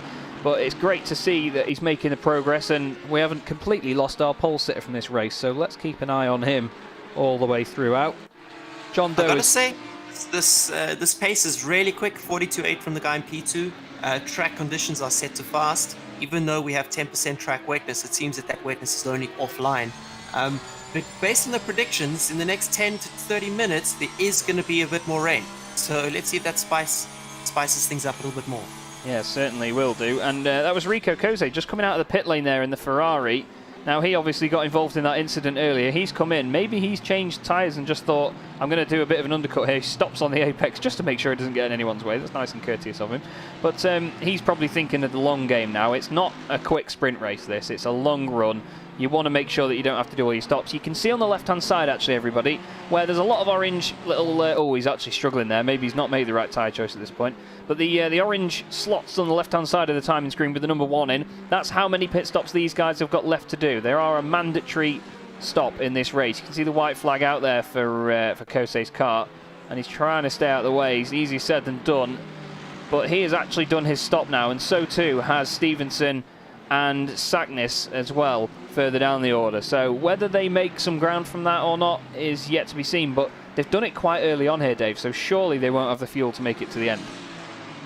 I know. I think if you've done your pit stop at the beginning, although it could have been the guys who were unfortunately transported back at the start because of the server problem. So if they were transported back to the pits, it would still mark them as possibly doing that pit stop. The pit window is open. There is no set window for people to do their stop in. I didn't want to create that kind of limitation, so it would mark them as having done their pit stop, but I think they're going to have to do another stop anyway. So it just means that they started from the pits. Unfortunately, started last, which, given the incidents at the start, was probably one of the better things to happen. Yeah, certainly. It's mixed things up a bit and added even more elements to this strategy. I'm just looking at an Eric Andre at the moment. He's really starting to put the pressure on Gregor Schill. He's clawed his way past Noller, because Noller was in second position before, so he's really putting the pace in now. He's 0.2 of a second, sorry, just under 0.2 of a second quicker last time round. Almost identical times to Noller, so Schill not losing all the time in the world, but he's not quite getting away from these boys. He's not able to open that gap up yet in the Lamborghini. But he's representing the Raging Bull quite well, isn't he? Being the only one in the field and leading the race. You won't believe it. Also, Rats is up to 6th place here, and he just did a 43.5. So still missing a little bit of pace compared to the guys in front. But I think that was probably because he's still stuck in a little bit of traffic. Got to overtake some guys, make some progress. Yeah. But he's made his way all the way up to 6th place, and still 70 minutes left in this race. Really good showing from him. As for our pole man, Chris Sever, he's in P21. And his times, let's just take a look at his best lap is a 44.0. Considering how much damage he's carrying after seeing the incident that he had to go through, he's doing a pretty good job. So full credit to these guys. The pace is quick and it's close. There's a lot of guys here in the mid 43s. All the way down, if I look all the way down to 12th place at the moment, I can see a lot of 43, mid 43s going on here. So full credit to the guys here. In these conditions, you know, it's always confusing when you see that there's a little bit of rain on your windscreen, but the pace is still quick. There still seems to be a lot of grip out there. Yeah, definitely. And there was certainly not all the grip in the world there for Tim Novak, as Nick Babin's just gone through. Past him there as well, the Bentley trying to come down the inside. Nearly a bit of contact into the hairpin. These boys all trying to sort it out. Tim Novak was on the inside. Really... That was a scary moment, wasn't it, that? But they all keep it together, and that's the beauty of it. We'll go on board with the Bentley here of Martin Lorenz, just to see if he could do anything into turn 1. Headlights ablaze in the Boatley. He shows his nose. Well, I'll tell you what, Novak was thinking the exact same. And to be honest with you, Babin's gone a bit deep into there, but just because of the nature of that corner and how it lines up to turn 2, Dave, he didn't lose too much from it and managed to keep it all together. So it really helped him out there, but he's still not got rid of that Aston Martin from his rear end, Tim Novak. No, it looks like a pretty tough battle going on over there, and they've managed to keep it clean so far. All cars still pointing in a straight line, so high quality racing from them. Well impressed. Just in case there is any confusion further down the line for everyone, we have Marek Schintz showing as 10th place on our timing screens at the moment, but he's actually disconnected from it, it looks. So he's not actually anywhere in the order on my screen at the moment, so I'll try not to mention it for the rest of it, but you never know. With how much goes on these screens, trust me, if you could see the broadcast that I've got going on right now, I've got timing screens, I've got broadcasting controls, I've got the actual view on the race, which is probably the smallest thing out of everything on my screens. I've got the YouTube chat and the YouTube stream to my left as well. And I know that Dave's probably got similar in his side of things as well. There's so much going on, and it's just a great event so far. You know, plenty of these guys really putting the pressure on each other. Some good racing. Even though it is a long race, you think, oh, they'll probably play it safe. Not a chance. They're all really going for it. We'll look back from Nick Babin's car now, and Tim Novak in the Aston Martin is also going to come under pressure from Martin Loretz, who's got Owen Wenlock in the other Aston Martin behind him as well. As just in front, John Doe nearly loses out to Babin, and opportunistic as ever, Tim Novak threw down the inside. What a move, Sunshine. But down the straight, he's going to have the slipstream now as Babin. So whether he can get him back straight away, we'll have to see. The Bentley there looking menacing as well, flashing his lights. They're all trying to put each other off as best they can. Into turn one, Novak just moves over slightly just to cover the inside and manages to keep it. But this 5-car train is probably going to become a 6-car train soon, because Josh Morris in the other Aston Martin is behind them as well. And this is the sort of battling we wanted to see from the get-go. Just looking at the front, it's very close now between Gregor Schill and Eric Andre. Less than a tenth of a second between the pair of them. And I tell you what, that Lamborghini is holding on well at the front at the moment. Whether it continues or not, we'll see. We'll go on board with the Lambo, listen to the beautiful V10 noise.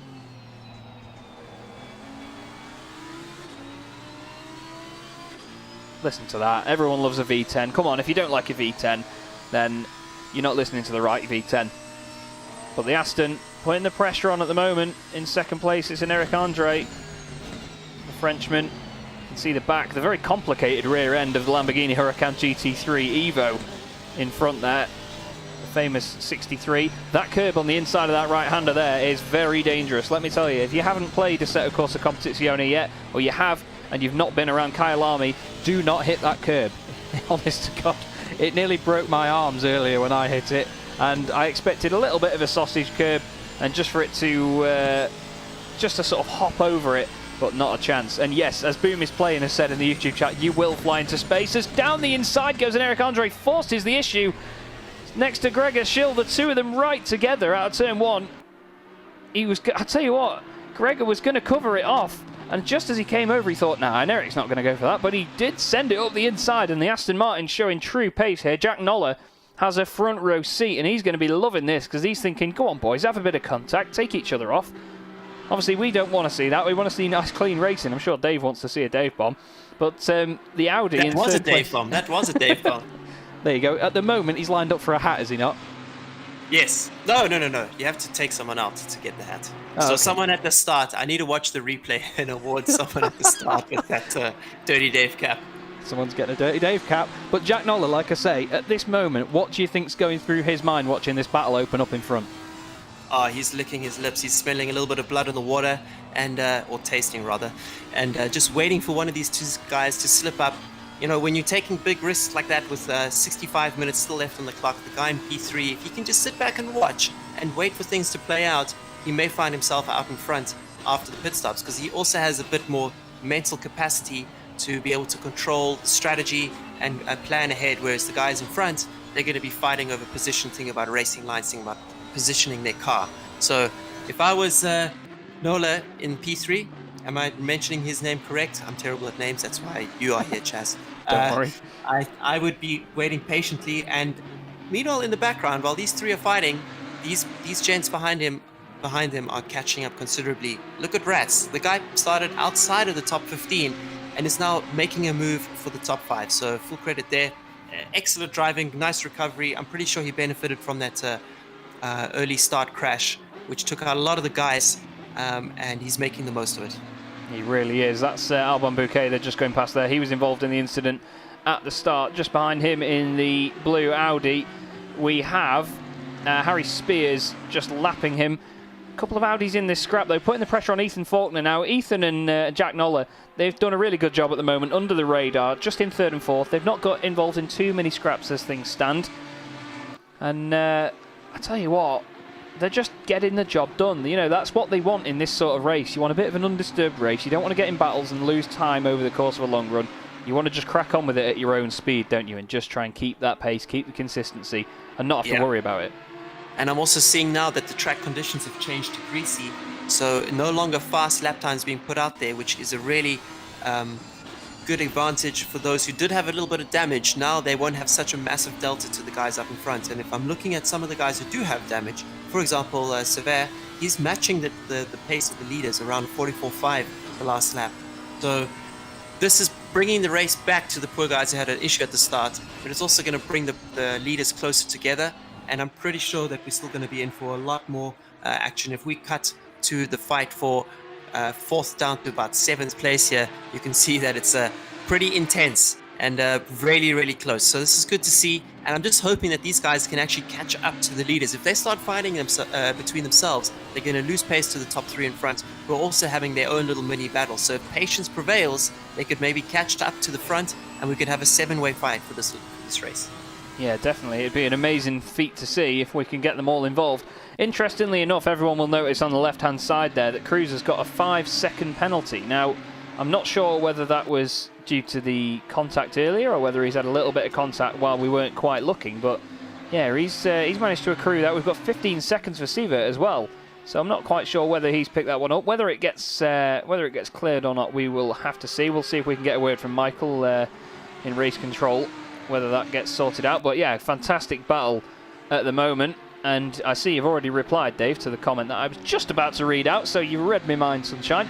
But just going back to this battle as well, Babin, Novak, Lorenz, they've all sort of spread out a little bit now, but they had a bit of a 5 or 6 car train going, and it looks like they're all settling into a bit of a rhythm now, just inside the top 10. Some of the Aston Martins have swapped around there. That is Owen Wenlock just ahead of Josh. Sorry, that isn't actually Josh Morris. Josh Morris is the next red one. The Aston Martin between them is a lap down, so that's my mistake. We've got Baptiste Capricot in the pit lane in the Porsche at the moment. There's a bit of damage to the front of that, and I saw some skid marks off the side of the circuit before and wondered whether someone had binned it. He might have just lost the rear end and overcorrected it, which, as you probably all know, in these conditions, especially in these cars, it's pretty easy to do that, isn't it? Oh yeah, especially in these conditions with the greasy track. It's getting quite dark now as well. So mistakes will creep in, because the more unpredictable it becomes, the more chance you have of making a mistake. But so far, in my opinion, at least the top 10, they seem to be keeping it together really well. But that's why you're seeing a little bit of field spread. It's gonna yo-yo effectively as people start to suss out the lines a little bit better, figure out the lines. You're going to see gaps opening up but then closing very quickly as people manage to find a little secret or a little something by carrying the speed through a corner differently. They're going to find the pace that they were looking for that maybe they were struggling with at the beginning. And this battle for the lead still going on. The Lamborghini of Gregor Schill holding off and Eric Andre in the Aston Martin. And at this stage of the race, as we're just about to hit the 20-minute mark and have an hour left of this race, it seems like Eric's not pushing too hard at this stage. I think he's probably realised, look, we're fighting for the lead. I want to just try and get this done in the long run. He doesn't want to push his tyres too much. Gregor's just got this pace under control at the moment, and he was only 0.03 of a second quicker last time. So, and Eric's still got the ability to match him here, Dave, but do you reckon it's not worth pushing at this point with so long left to go? I would try and just sit behind the cars in front. If you feel like you don't have the pace to catch the overall leaders, wait behind the car that you're battling with, see if they can bridge that gap, and then try and play it out after the pits. I'd look at stopping around the 40 to 45 minute mark, doing an undercut if possible. But I'm also wondering if some people started with the less fuel and decided to stop a lot earlier, get into some free space for the final 60 minutes and just try and bang in consistent laps while everyone else fights it out in front. You could have the mother and father of undercuts going on with some of these guys if they thought that far ahead. Although, to be fair, it would be quite a big risk because given the cloud cover, the track conditions, you probably don't want to run the risk of being stuck on a slick tire for the remaining 60 minutes of the race. Yeah, that's true.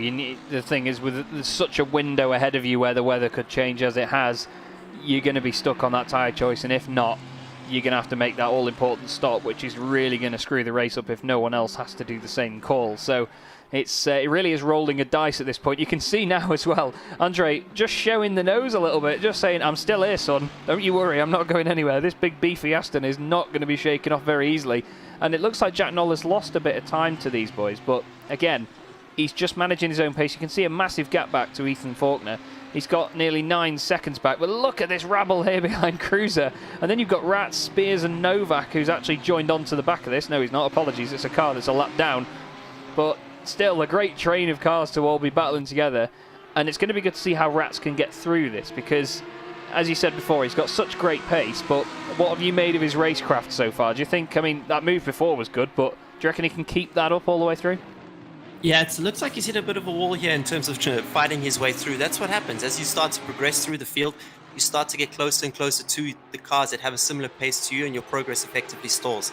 But now it looks like that these guys are playing a bit of a waiting game. No one's making any big moves, no big dive bombs, no big Dave bombs. They're trying to wait this one out. Track is staying greasy. We still got track weightness of about 10%. Ambient and track temperature is very low. It's below 20 degrees, so your tires are going to be almost blue. Someone just runs wide there in the Porsche. Let's see if he can keep it together. Just manages to stay on the track, as we see a Porsche behind him also spinning out. That's given the advantage to the red Audi. Sorry, again, I'm terrible with names. And unfortunately, 2 lost positions there, but he still managed to keep it pointing in a straight line. He's still in this fight. It's not over yet, but that's not the way that you want to start a fresh lap, with some dirty tires now going down into turn 1 and losing another position there to the Audi. So Spears is trying to put the pressure on. He's not managed to keep the overlap, though, and Faulkner stays in front, but it was Cruiser that got through. Now, Cruiser does have a penalty as well, so we're going to have a bit of an inquiry into that. We'll get Michael on the chat and just say, look, Sunshine, what's going on here? Because we want to know, we want to be able to feed all the info back to you guys. But Rats is starting to put pressure on the car in front of him now as well here, Dave. And it's a great drive from him so far. Now, of course, with Faulkner having that issue, up into 5th, he's going to put the pressure on Cruiser, because he knows now they're at the front of this pack. There's nobody ahead of them that they can then lose by fighting, if that makes sense. Because with Faulkner ahead of them, if they would have kept having a scrap, he could have got into a bit of clear air. And, you know, any slipstream that they would have had as, bit of a strange connection moment there for Harry Spears. Hopefully that doesn't continue. Oh, it does. And Faulkner and Rats have been hit by it. Wow, that was amazing. The Audi just seemed to, it just seemed to lift off the ground, didn't it? And unfortunately, because of, I mean, to sort of put it bluntly for how people would have seen that, his signal was obviously putting out the wrong sort of message and pushing it forward. Faulkner's also gone around again in the background.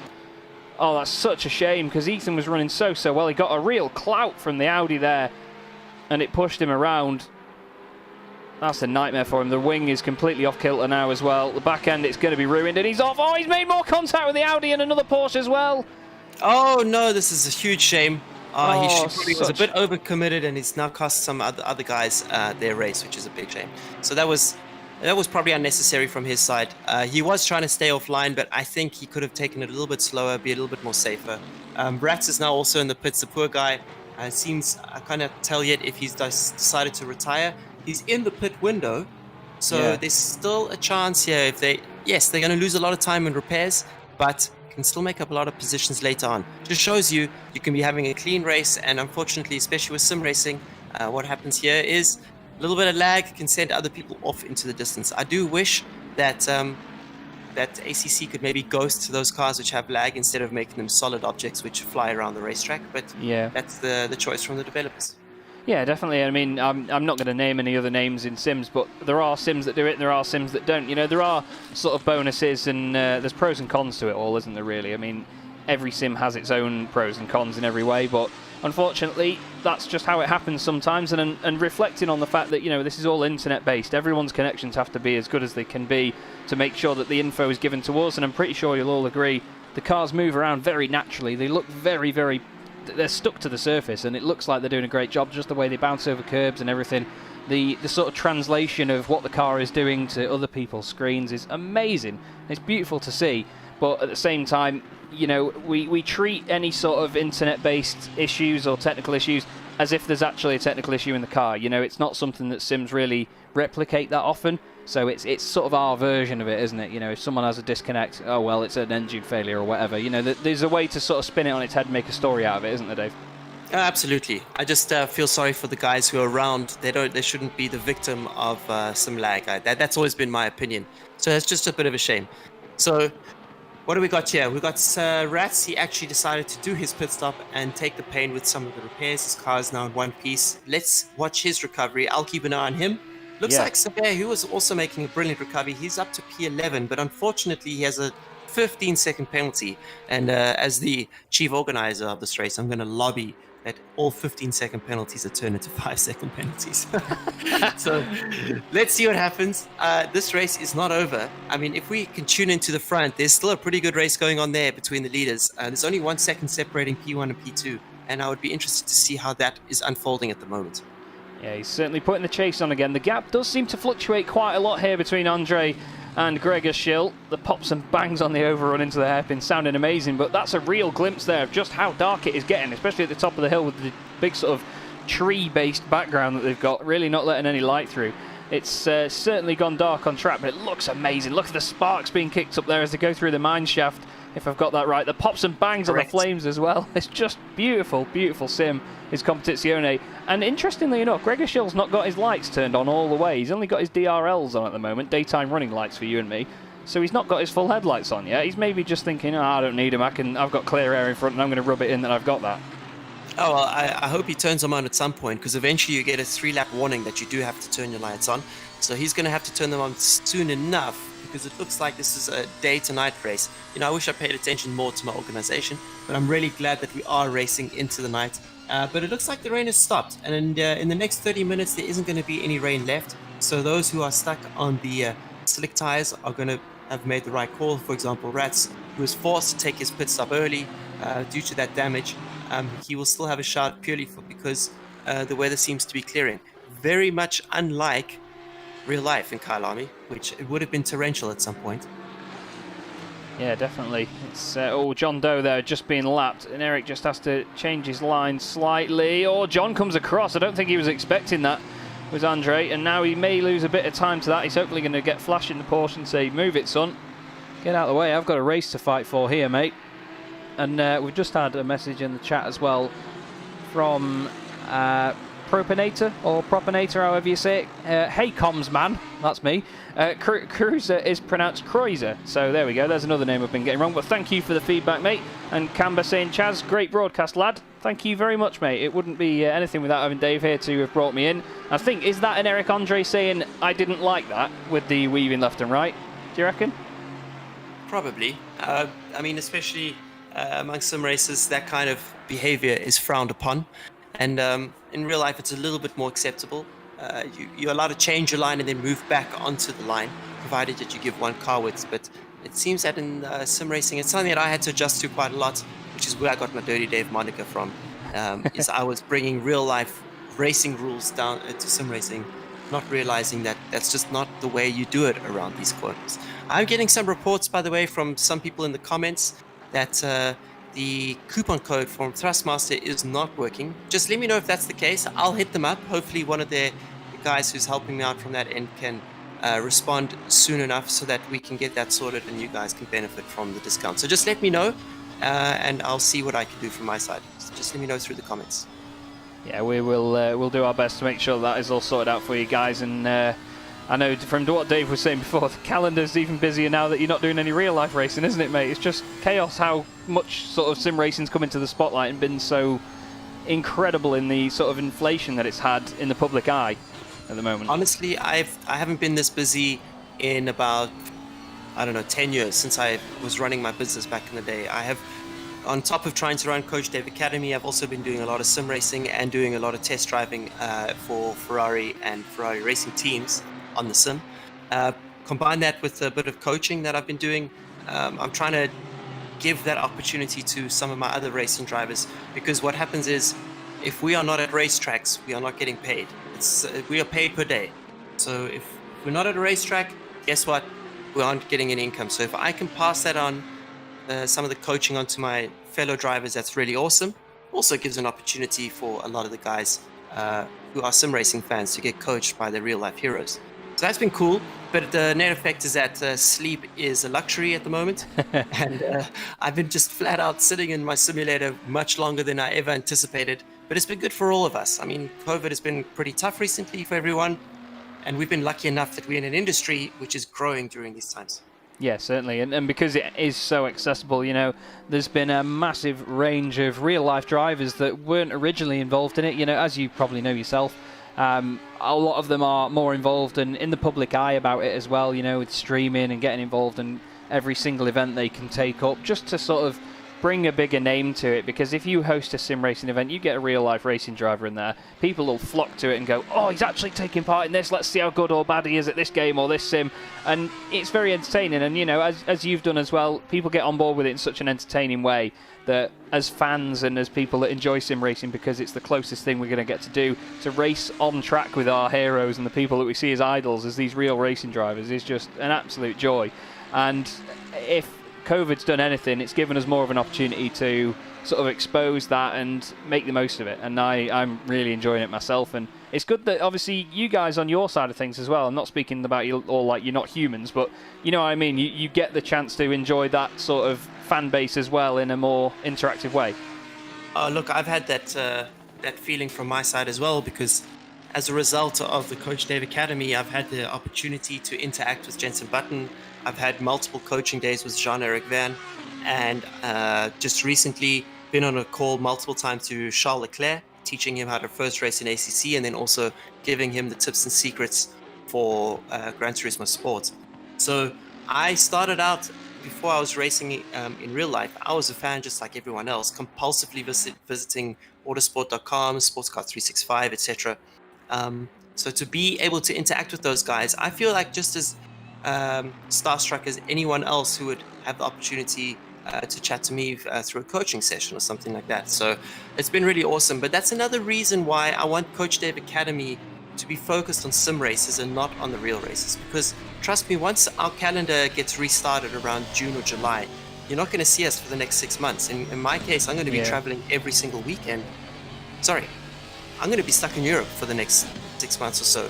And I won't have the opportunity to interact with everyone. So I really hope that through the Coach Dave Academy, Coach Dave tournaments, and a new website that I'll be starting soon called the Sim Grid, that we can refocus our attention on the top sim races that are taking part in these races at the moment, and are possibly aren't getting the credit and attention that they maybe do deserve, because the real racing drivers have been stealing the limelight recently.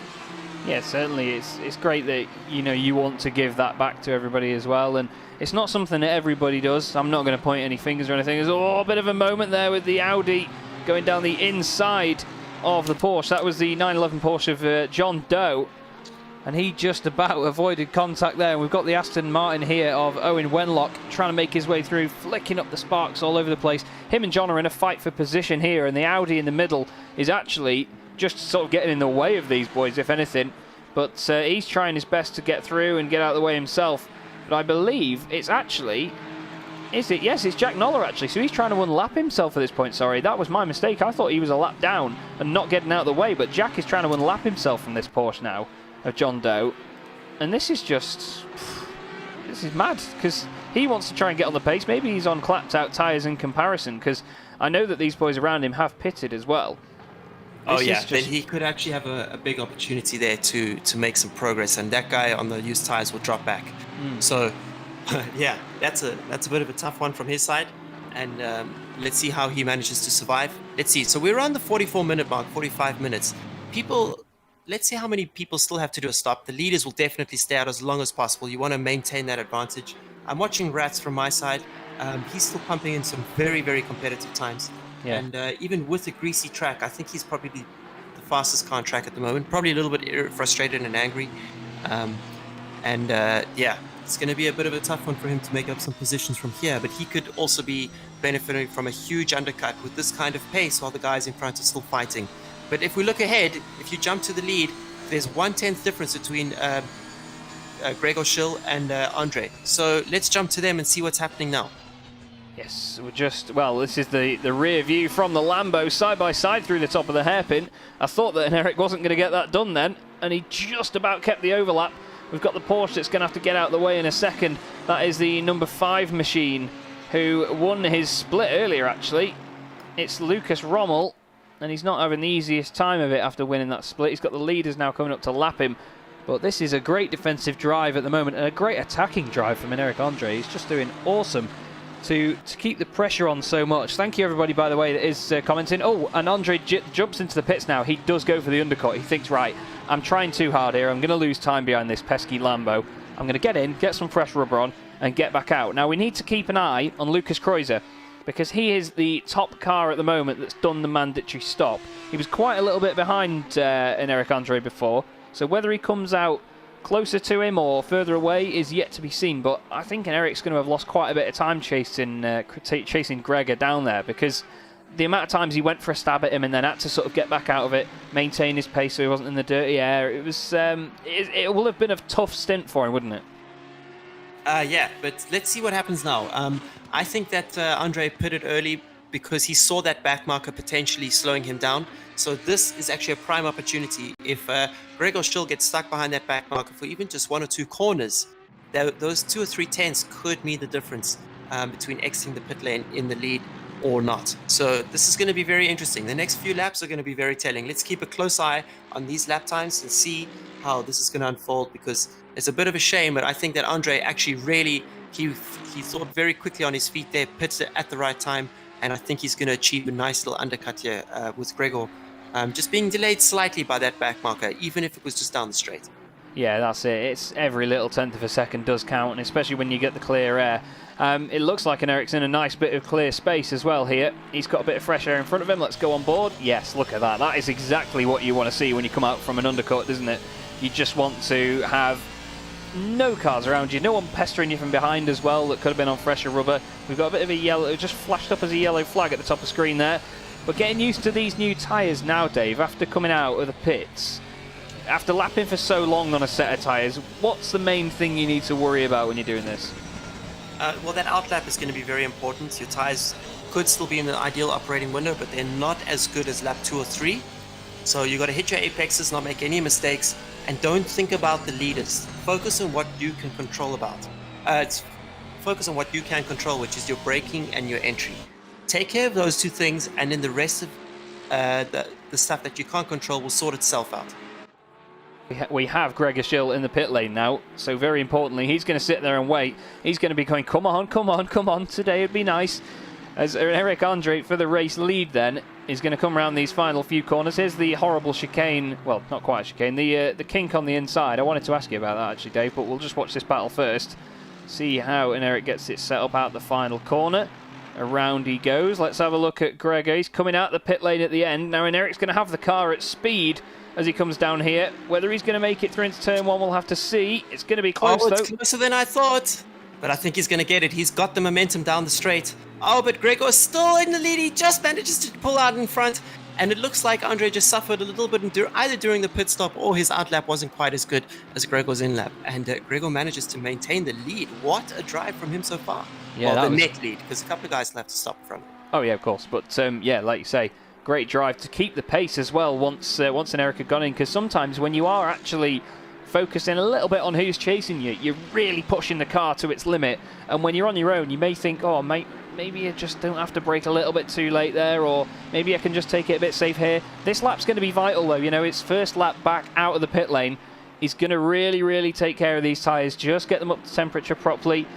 Whether he's going to overwork them or not, you don't know. We've just had the call as well that we're halfway through the race now, and it is getting very, very dark indeed. That is the Mercedes just in front there. That will be Felix de Jong, who we mentioned earlier in the race. 25th position at the moment. He's not made too much progress up. He's getting a bit of a flash from the Lambo saying, let's get this out of the way, mate. That big old beefy Merc against my lovely little Lambo. The only one in the race as well. He's down the inside into the right-hander. And Greg has got this really under control at the moment. He's doing a smashing job. I did want to ask you, though, Dave. He's coming up to this little right-hander here with that horrible curb on the inside that scared the life out of me earlier. What do you make of that? Oh, that thing is terrible, both in the game and in real life. I did a 6-hour race here a couple of weeks ago with Alaric Ulti, who is one of our Coach Dave test drivers. And I sent myself over that curb way too many times into the outside gravel. Luckily, I didn't do it in real... Actually, no, I lie. I did it once in real life. Luckily, no damage. But that thing's really designed to stop people from cutting it too much and going into that corner too fast, because the way that the runoff wall is designed is that it kind of closes out on you. So, yeah, it looks like You have to be super careful through there, and as the light disappears, your reference points start to become a bit more murky as well. So it's going to be a tough one. I'm just looking here at Chris Sever. His name is Chris, yes. And he's finally done his first official stop of the race. He got all the way up to P6 before the round of pit stops. There he is right now, exiting the pits. It looks like he decided not to repair his car, so he's going to continue to limp around a little bit. But he's up to P11 now after those stops. And I did speak to race control. They did award him a 15-second penalty for the start line, or the crashes at the start. But I feel that it wasn't completely fair. I've analyzed the replay quite a few times. They will clear that after the race, which I think is fair. So let's see what he can do. He's in P11 at the moment, still fighting quite hard. And Rats is now in P15 after taking a very long stop. Unfortunately, the undercut did not quite work out for him because he had to serve such a long pit stop to repair the damage.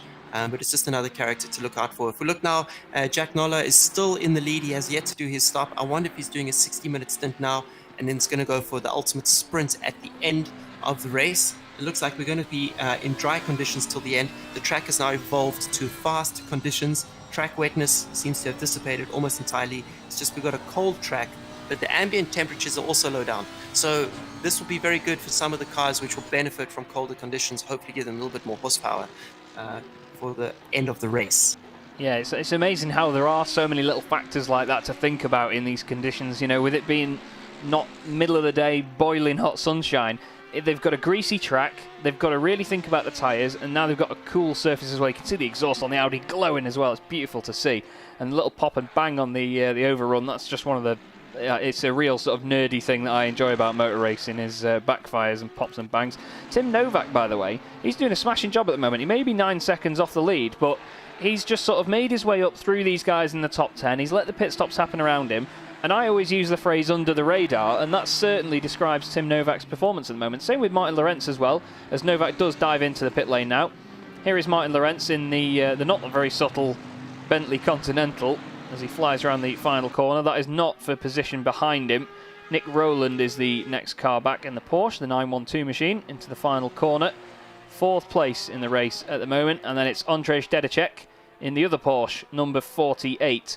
He's in 5th position now, just coming into the pits. We'll look back at who will theoretically be our race leader. That is Gregor Schill going down through the mine shaft. And that Lambo looks great with the lights on. It's such an aggressive looking car, isn't it?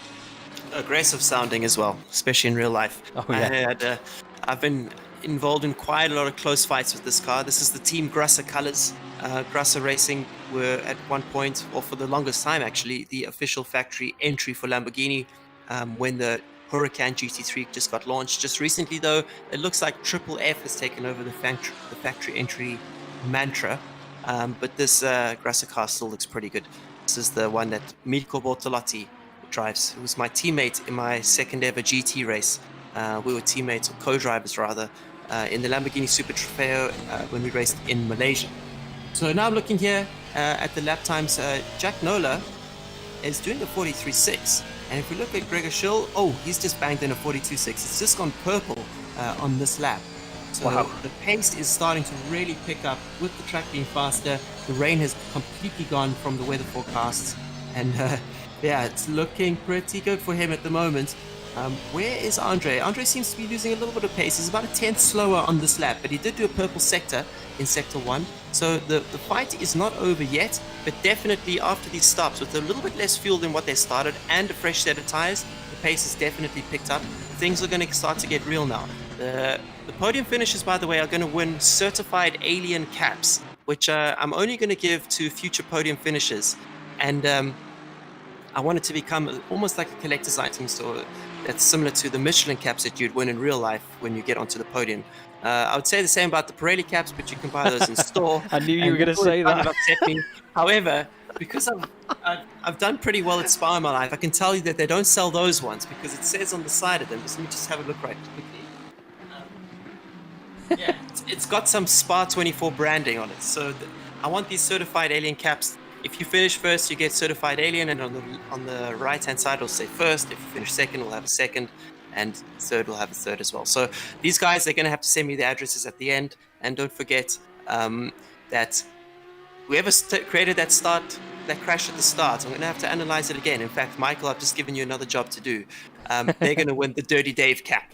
So I'm looking forward to giving those away as well. The Dirty Dave cap for the biggest send of the night that takes somebody out as well, everybody. It's not something that's usually worth boasting about, but I suppose if you can say that you've got that and you've got a cap sent to you from Dave because of it, it's pretty good boasting honours. Jack Noller's come back out on track, 5th place at the moment. As you can see on the timing tower on your left-hand side, Nick Rowland now leads the race, but he hasn't stopped yet. Neither has Libor Vodika, who we haven't really seen much of in this race so far. It's always a bit of a connection issue there for Gregor Schill. Oh, let's hope he gets back in this one. That's going to be a great shame. That'll be a really heartbreaking moment for him if he is kicked out of it. Looks like he has not gotten back into the event. Oh, that's a great shame for him because he was doing such an epic job. I really feel bad for Gregor. Shame. That's horrible moment for Gregor. The car is dropping down. He's dropping down my timing screen anyway. Vodika and Rowland are actually swapping places. That's the effect of engine failure for sim racing, I suppose. Yeah, and it's the only Lamborghini as well, so if you're thinking of buying a Lamborghini, you know not to now because their engine's rubbish.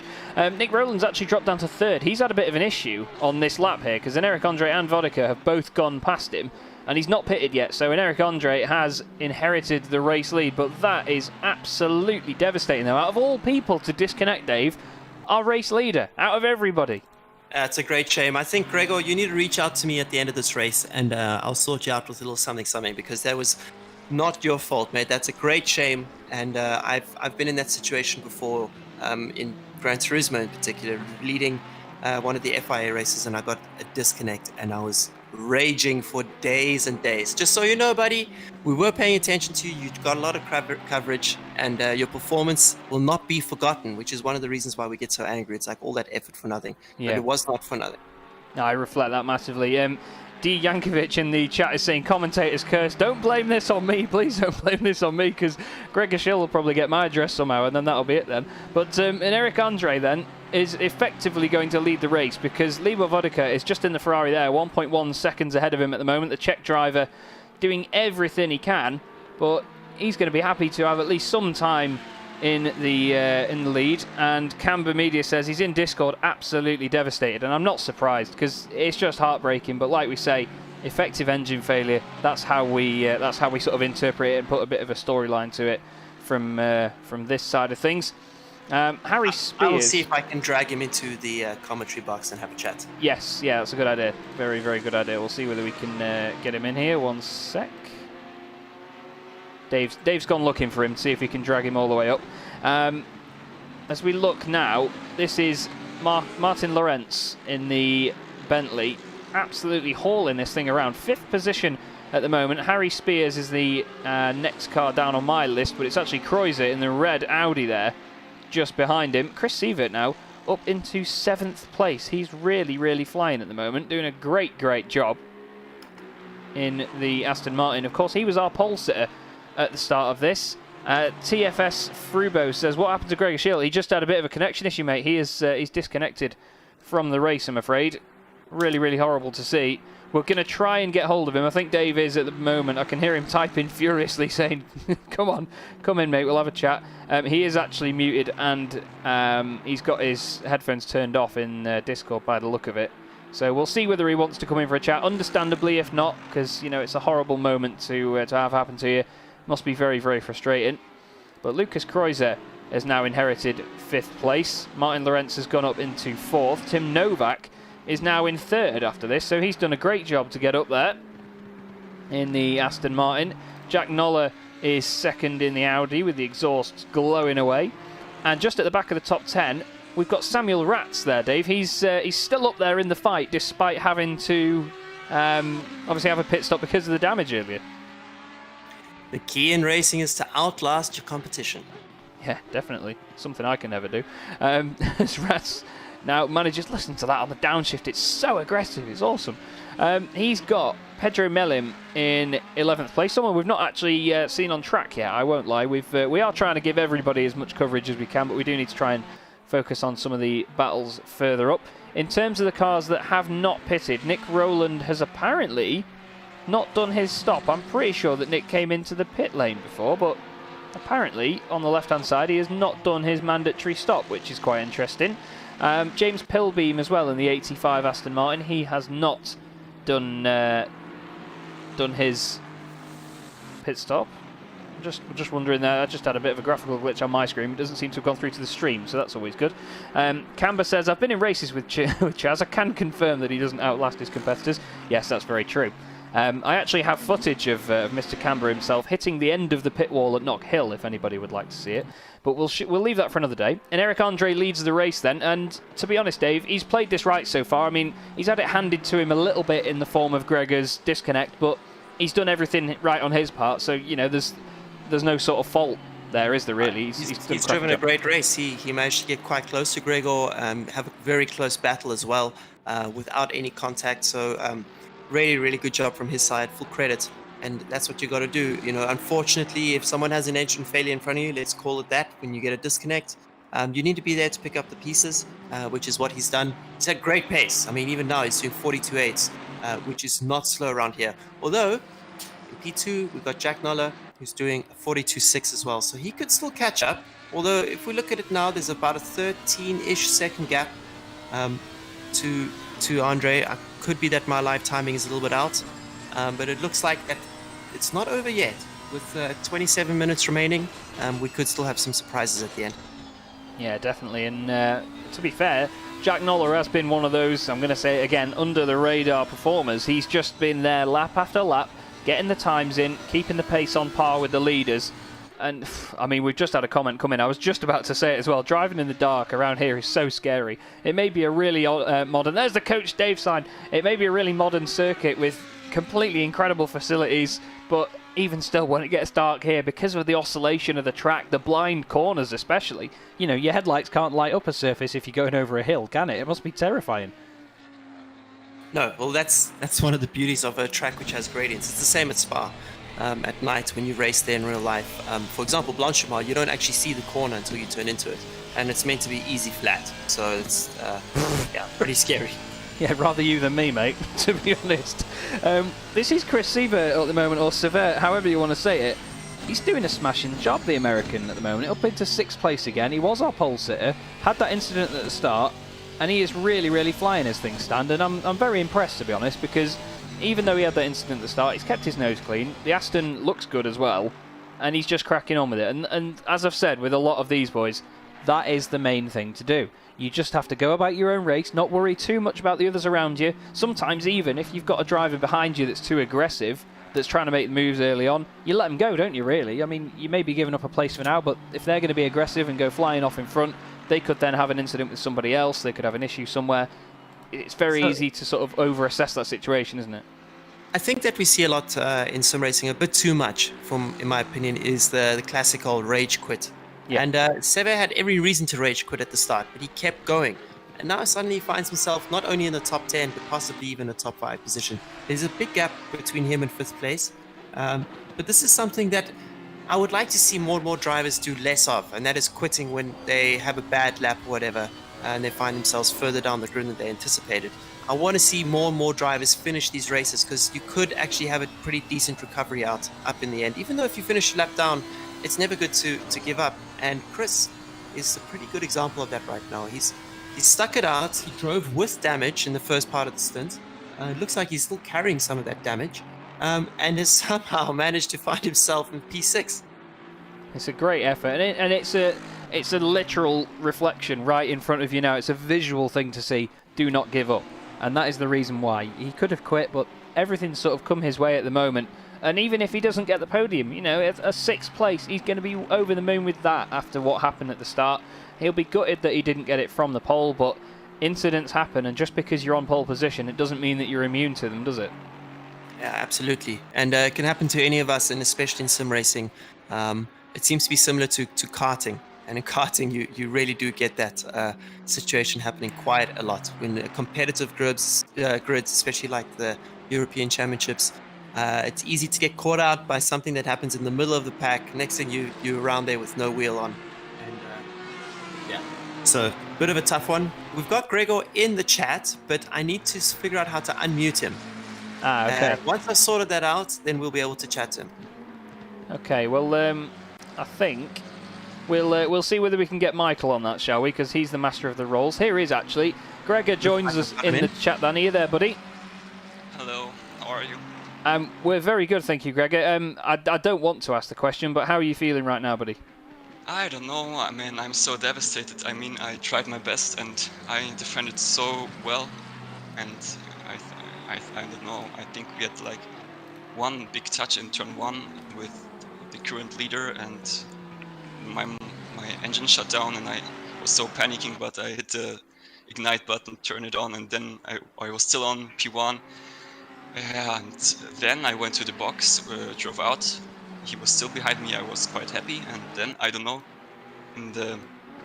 After the sector 1, my screen just went black, and my wheel started spinning like, I don't know, so crazy. I didn't even know it could be so strong. It almost broke my table. Holy crap! And both of my displays, just everything went black, and I literally can't believe it, because it was like the first time in my entire sim racing career where I had to disconnect, and exactly on this day. Yeah. Out of all These times. things happen, mate. Don't worry about it. You managed to show your ability. You managed to lead this race and fight off the attacks from behind. You did an absolutely brilliant job. This performance will not be forgotten, and we'll chat after the race about doing more together. I was really impressed with how you were able to manage it out in front, especially also with the Lamborghini in initially greasy conditions. So, especially in sim racing, there's going to be another race tomorrow, and at least in this case, you showed a lot of potential and a really good performance in front of a lot of viewers and also in front of the commentators. So I wanted to bring you in here just to say that we acknowledge that you did really well. That disconnect was not your fault. These things happen. So really, really good job from your side, my man. And it's going to be frustrating today, but wake up tomorrow, keep pushing, and your next win, your next good performance will come sooner than you think. Yeah, definitely. And I want to say thank you also to you, David, for setting up such an amazing event, and with all the administrators. They did such an amazing job, especially how they coped with today's performance with the servers and stuff like that. They were calmed down. They just had their head down, and they did an amazing job. So thank you to everybody who made this amazing event possible. Thank you, Gregor. It's been fantastic to watch, mate. It really has. And from me as well, I reflect Dave's comments.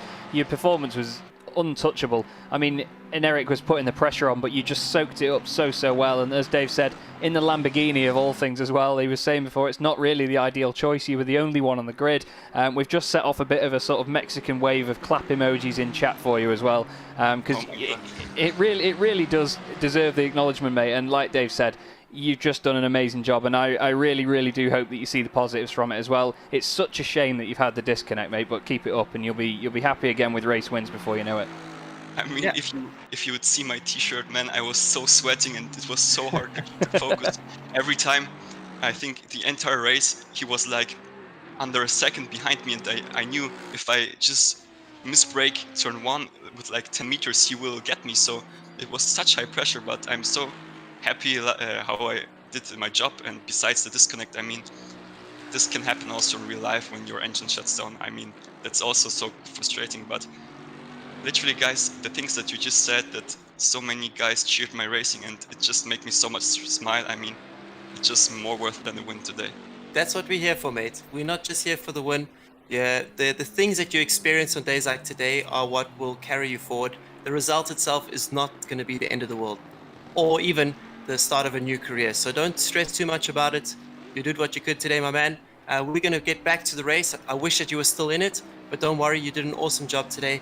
And we're looking forward to seeing you in the next Coach Dave tournament. So go eat a chocolate or something. That's what I would probably do. And we'll chat to you soon, man. I think I will even end the race, so I will join on the server and complete the race just to show. What a champ. Awesome. Legendary. Smashing stuff, Gregor. Bye-bye, guys. Cheers. What a guy! What a fantastic guy, Gregor. And he's starting to see the positives from how well he did as well, and that's so important as a driver, even in just sim racing. I mean, I know from your side of things as well, Dave. It's very tough when something doesn't quite go your way, but you've got to try and take every positive you can from it, haven't you? Yeah, absolutely. And you could hear that he was pretty devastated there, but I think that especially from the YouTube comments. Thanks so much for that one. Lift them up as much as you can. We've all been there at some point leading a race that we really wanted to win, and we get that classic DQ. But now let's turn our attention back to the guys up front, because it looks like, for example, Chris is catching P5, and after starting a pole, getting taken out, is now in for a top 5 place there. So that's pretty awesome. And the leaders up front, it's a little bit difficult to tell from my live timing, so it will be cool if we could cut to them and just see what sort of gap we're dealing with. Looks like an 11-second gap out front to Andre. So hopefully he can bring that one home. There's still a lot of time to go, 18 minutes at night as well. Back markers, you don't know what could happen. Yeah, sure. So this race is not over at the front, but it would be cool to focus on some of the other battles further down the grid. We've got Samuel Ratz is now back up to P9, top 10 place. And, yeah, he's flying. Yeah, he's now just did a 42.3, which is absolute fire, but it looks like the guys at front are finding another level. Andre's just done a 41.5, Jack Noller 42.1, Tim Novak 42.1, Martin Lorenz 41.7. This is some really impressive pace from the guys out in front. And once again, proving that at night, if you have the vision, the track now has evolved to optimum conditions. Track wetness is at 0%. Still got a bit of cloud cover. The lap times are starting to fall pretty quickly. Yeah, I mean, we're on board now with Samuel Ratz, and like Dave said, he's just done his best lap of the race, actually, a 1:42.135, but that is still 7/10 off in Eric Andre's best time, a 1:41.496. Last time round, he did a 1:41.547 as well, so it's not like he's just set that fastest lap as a fluke and then dropped off the pace. He's continuously doing that pace, and you can see just how little, well, you can't see how little these guys can see at the moment. You barely, as you go over the crest of the hill, you do not get all the vision. Where's the apex? I don't even know where it's going to be when you turn in, but these guys have got that used to just getting the muscle memory right of each lap. Bit of dust kicked up there from the car in front. They're doing an amazing job just to keep the pace flowing around here, and each corner, the way it all joins up, they're just seaming it together lap after lap, keeping the car under control. This is probably the scariest bit at night as well. You're going over a crest there, through the long fast right. Don't let the car run too wide. Let the car just go out to the curb.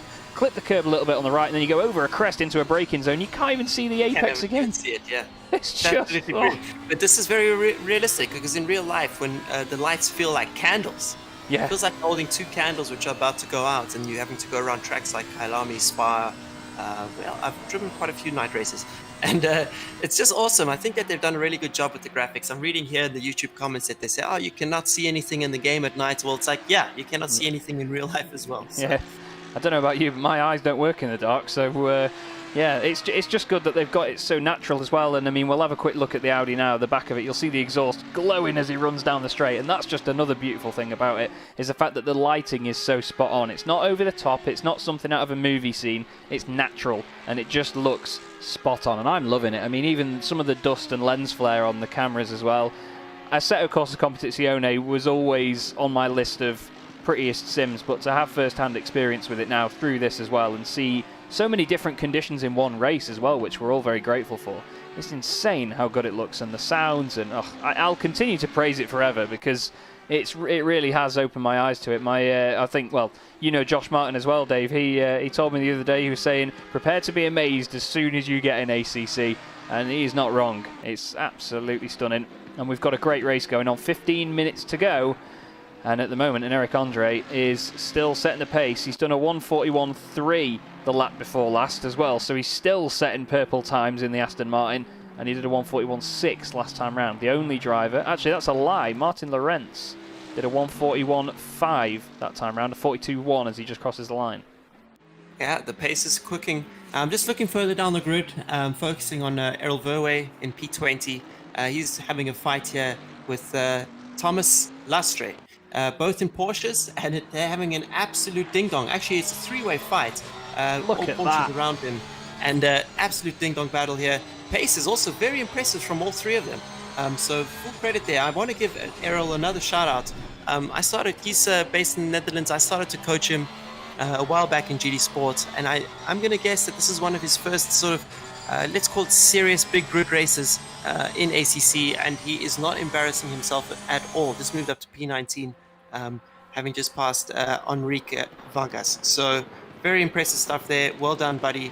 And looking forward to a couple of more sessions, helping you take the next step and hopefully getting into you into the top 10 of future Coach Dave tournaments. And this has actually become a 4-car scrap as well. Just in front of them, Thomas Lastra runs wide, and then Vargas goes down the inside of Nick Rowland, who's got in on this as well. It looks amazing at night, this chasing other cars, illuminating the white car of Thomas Lastra just in front. But just being so cautious as you go into a corner, you think, hey, oh, that guy's broken later than me, and he's not. Wide goes Vargas, and through again goes Rowland. A big spit of flame from the Porsche there. And this is almost like around the outside. Brilliant. that was ballsy, that, and he just clips the gravel a tiny bit, manages to keep it on the circuit. And this is the thing, these guys are doing this at night as well, and I tell you what, I wouldn't do this in the daytime, never 9 at night over blind crests. It's just insane stuff. But this is the racing we wanted to see, Dave, and this is what we've got, I should say. I can't even get my words out. And down the inside again, that is, I believe, that is one of the Audis there. That wasn't for position, was it? Surely no. I believe that was one of our guys from further up front. That was Lucas Kreuzer in 5th position overall. Just unlapping. Field, yeah. Yeah, he is lapping him again now, isn't he? But yeah. The Porsches are starting to spread out a little bit, but I don't think that's going to stay that way, do you? No, not at all. That one is we're gonna have to follow that one closely, all the way until the final laps. It's amazing the difference between the two there. You can see the 2 laps down from 18th place, although I think that's just because it's not ticked over yet actually, so ignore me. I'm still getting used to this timing tower after all of this, but yeah, this is amazing racing. I hope everybody is enjoying the stream as well. Still over 250 viewers. Thank you everybody that has joined us. We're very grateful for it, and I'm very, very honoured to be commentating on such a great race with such a great production behind it as well. I mean, the effort that's gone into this event is massive between Dave and Michael as well. Michael is working. I didn't do much. I tuned in just after dinner to help with the commentary, so no credit to my side, please. Fair enough. But Michael, to be fair, he's been working his arms off, hasn't he, in Discord? He's been giving us as much info as he can while doing the race control as well and getting everyone through from the splits. He's been feeding me information constantly throughout the day of what's coming up, what's happening when, who's in what, and what car everyone's in, and it's been fantastic. And as a commentator, let me just say, it's a dream to get so much information. I've done so many broadcasts before where I've been given a full entry list about 10 minutes before it goes live. I've not been able to get it into the timing software in time, stuff like that. But this has just been amazing, and the racing's reflected it. Just over 10 minutes to go then. And I'm just keeping an eye on Sievert, in the timing. He's still managed to hold it in 6th place. He's got Zachary Royal quite a while behind him. And that Aston has done really, really well considering how sort of damaged it was from the start. Oh yeah, this is the mother and father of recoveries, it seems, after the mother and father of crashes at the start. Still in P6, 6 seconds behind P5, but could maybe still pull something off there. Let me just take a look at his pace, and maybe we can jump on board with him for a little bit, just to see how their car is handling in the corners. 42.5 the last lap, and the guy in front of 42.8 from Lucas Kreuzer. So very much on the pace. If we look at his pace compared to the leaders, we've got Tim Novak on a 42.6. So Sever is matching the leaders. Maybe it was a good thing that Sever got taken out at the start, because it's possible he could have walked this thing. Meanwhile, Samuel Ratz in P8 still, 42.8 from him. Keep in mind he had to stop for a long time in the pits. So another good recovery. And again, the emphasis is on outlasting your competition, just doing whatever you can to turn those laps, and you never know where you could land up at the end of the race. Yeah, certainly, that's it. And it just shows how many different sort of overlaps we're going to get of people on different strategies in this race. And if, obviously, we do future events, we know sort of what to expect, but with motorsport, you will never expect the unexpected, do you? We're just going to go back on board now with Thomas Lastra, who has not lost out to Errol Verve here, and it just looks amazing when you're chasing another car, doesn't it? The lighting's just the shadows and everything is brilliant, and it's really cool that they're staying close to each other. I'm sure Errol, knowing him very well, is actually quite a chill guy, and I was just going to talk about that. And he runs a little bit wide, sweaty palms. No question that the pressure is going to be wearing on both of these guys. They're both going to want this position as much as the other. You never want to lose. Even if you're in P20, you want P19. If you're in P19, you're going to want P18. You're not going to want to give it back to P21. And that's really awesome. I love that this kind of level of competitiveness where these guys are not giving up, fighting tooth and nail for every position that they feel is owed to them. So that's pretty awesome to see. Going now through the second last turn, you want to get a good run through this final turn. You can actually get on the power very early and maximize the exit here, running close to the wall. He's not quite in the slipstream in ACC terms, but he could get quite close going into turn one. There's a little bit of the yo-yo effect going from the stream here. This is related to service. Is he going to go for the Dave bomb? It doesn't look like it. He's nice and patient going into turn 1. Errol covered the line on the inside. To be honest with you, I would have seen a gap there, probably sent it, probably broken someone's suspension as well. So full credit there to these guys for being a bit more patient than me. Going through this little kink here as they head towards sunset, because when you are driving here in real life, when the sun is setting, it's bang in your eyes when you go through this long right-hander.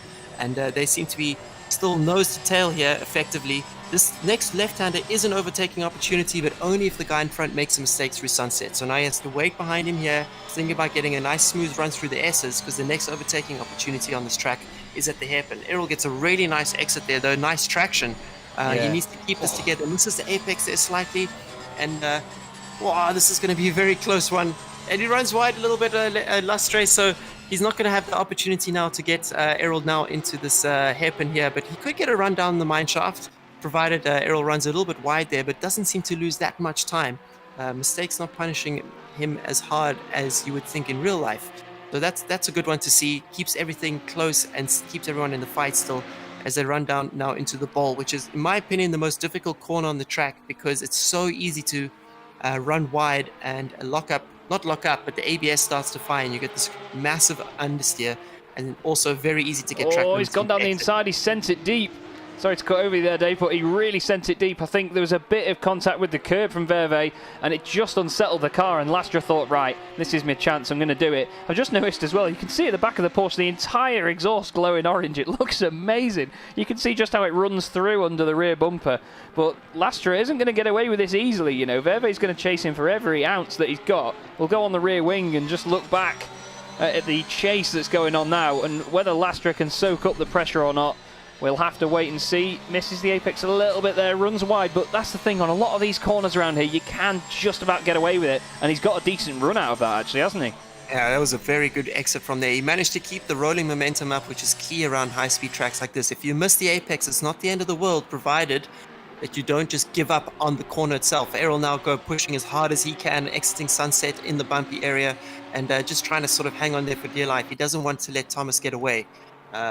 And this battle is going to go all the way down with 6 minutes and 27 seconds remaining.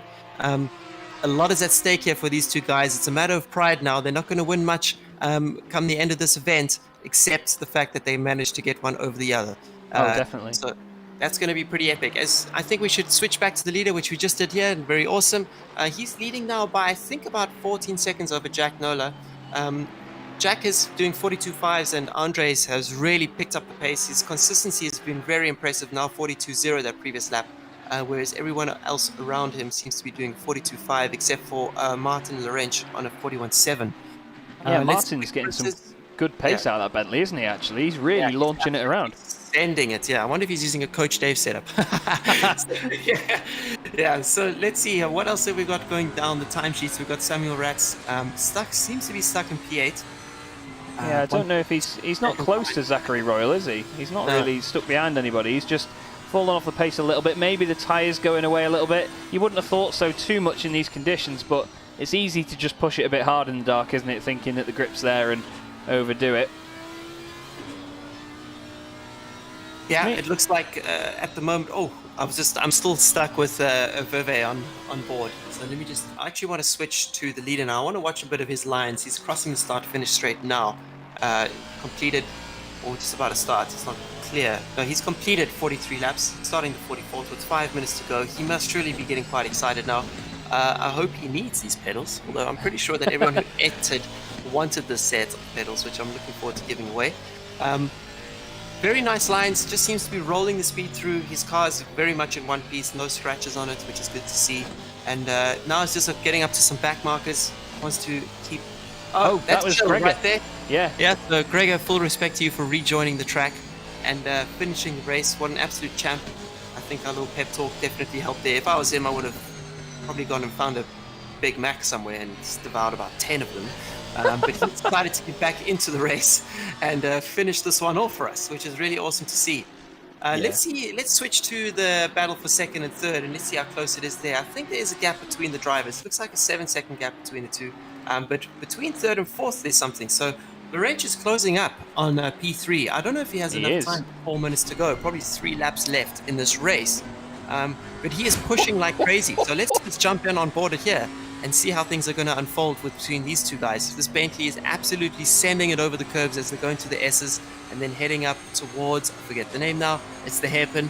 And man, he's going to be hungry for that P3, doing whatever he can to get a certified alien cap, which is going to be very rare and effectively unobtainium. I'll tell you what, you call it a Boatley, but he's driving it like it's a Radical at the moment. He's absolutely flinging it. It's awesome. Really, really on it in the Bentley, and it just goes to show that size isn't everything, or that's what I've been told anyway.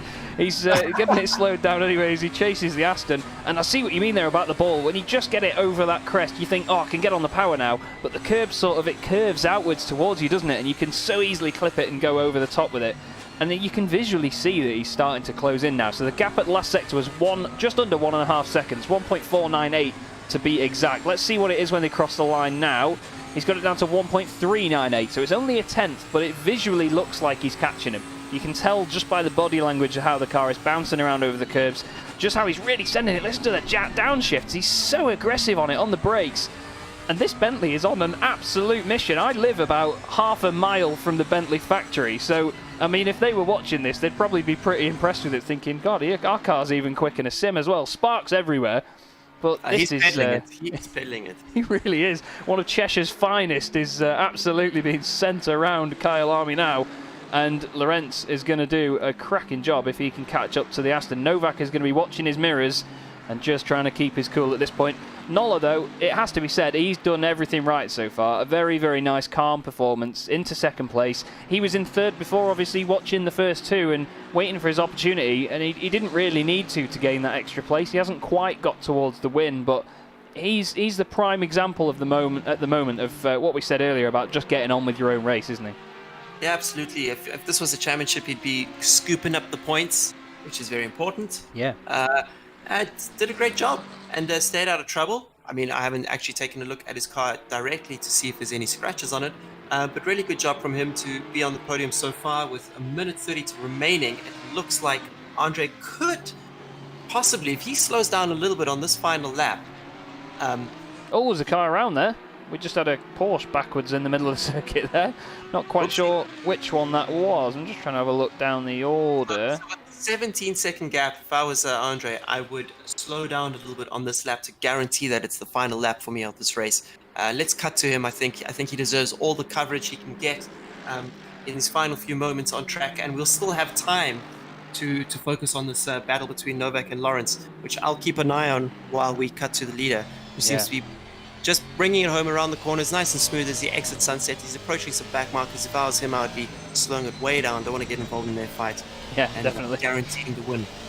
Well, he's doing a fine job. He's driven so controlled all race. I mean, even when he was trying to attack Gregor at the start, it wasn't like it was over the top. He wasn't just sending it everywhere. He was just calmly just showing his nose and saying, look, I'm going to put the pressure on.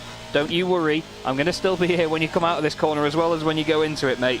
And he's done a great, great job. It's been a very, very deserving performance. Obviously, it's such a shame we didn't get to see the fight continue between him and Gregor. But he's going to be very, very pleased with himself here. He's got 22 seconds to go.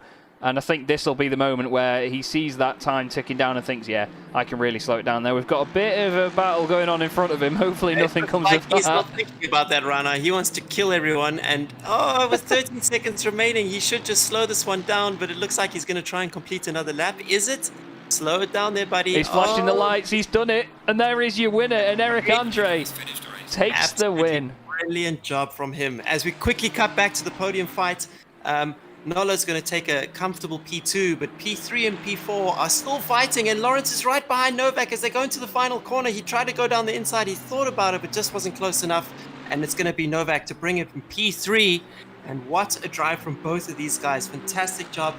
Well done to the podium finishers and everyone else who took part in this race. I'm so grateful for everyone who not only took part in the final, but also had to survive the knockouts. I know it was very frustrating for some of you, but for those of you who stuck it out, I'm super grateful, and well done to everyone who crossed the line in one piece. Chris Severt as well, 6th place in that. That was a great recovery drive. Unfortunately, I thought we had Harry Spears in there. On my timing screen, he is showing as 5th, but wow, unfortunately, he's disconnected as well. But a great win for an Eric Andre and an amazing performance all round. Kept it nice and clean. Did everything he needs to do. The fireworks out the front as well. Look at that. That's beautiful. What a shot. I'm glad I changed to that one. I didn't genuinely know that those fireworks were going on there. But there is your race winner, everybody.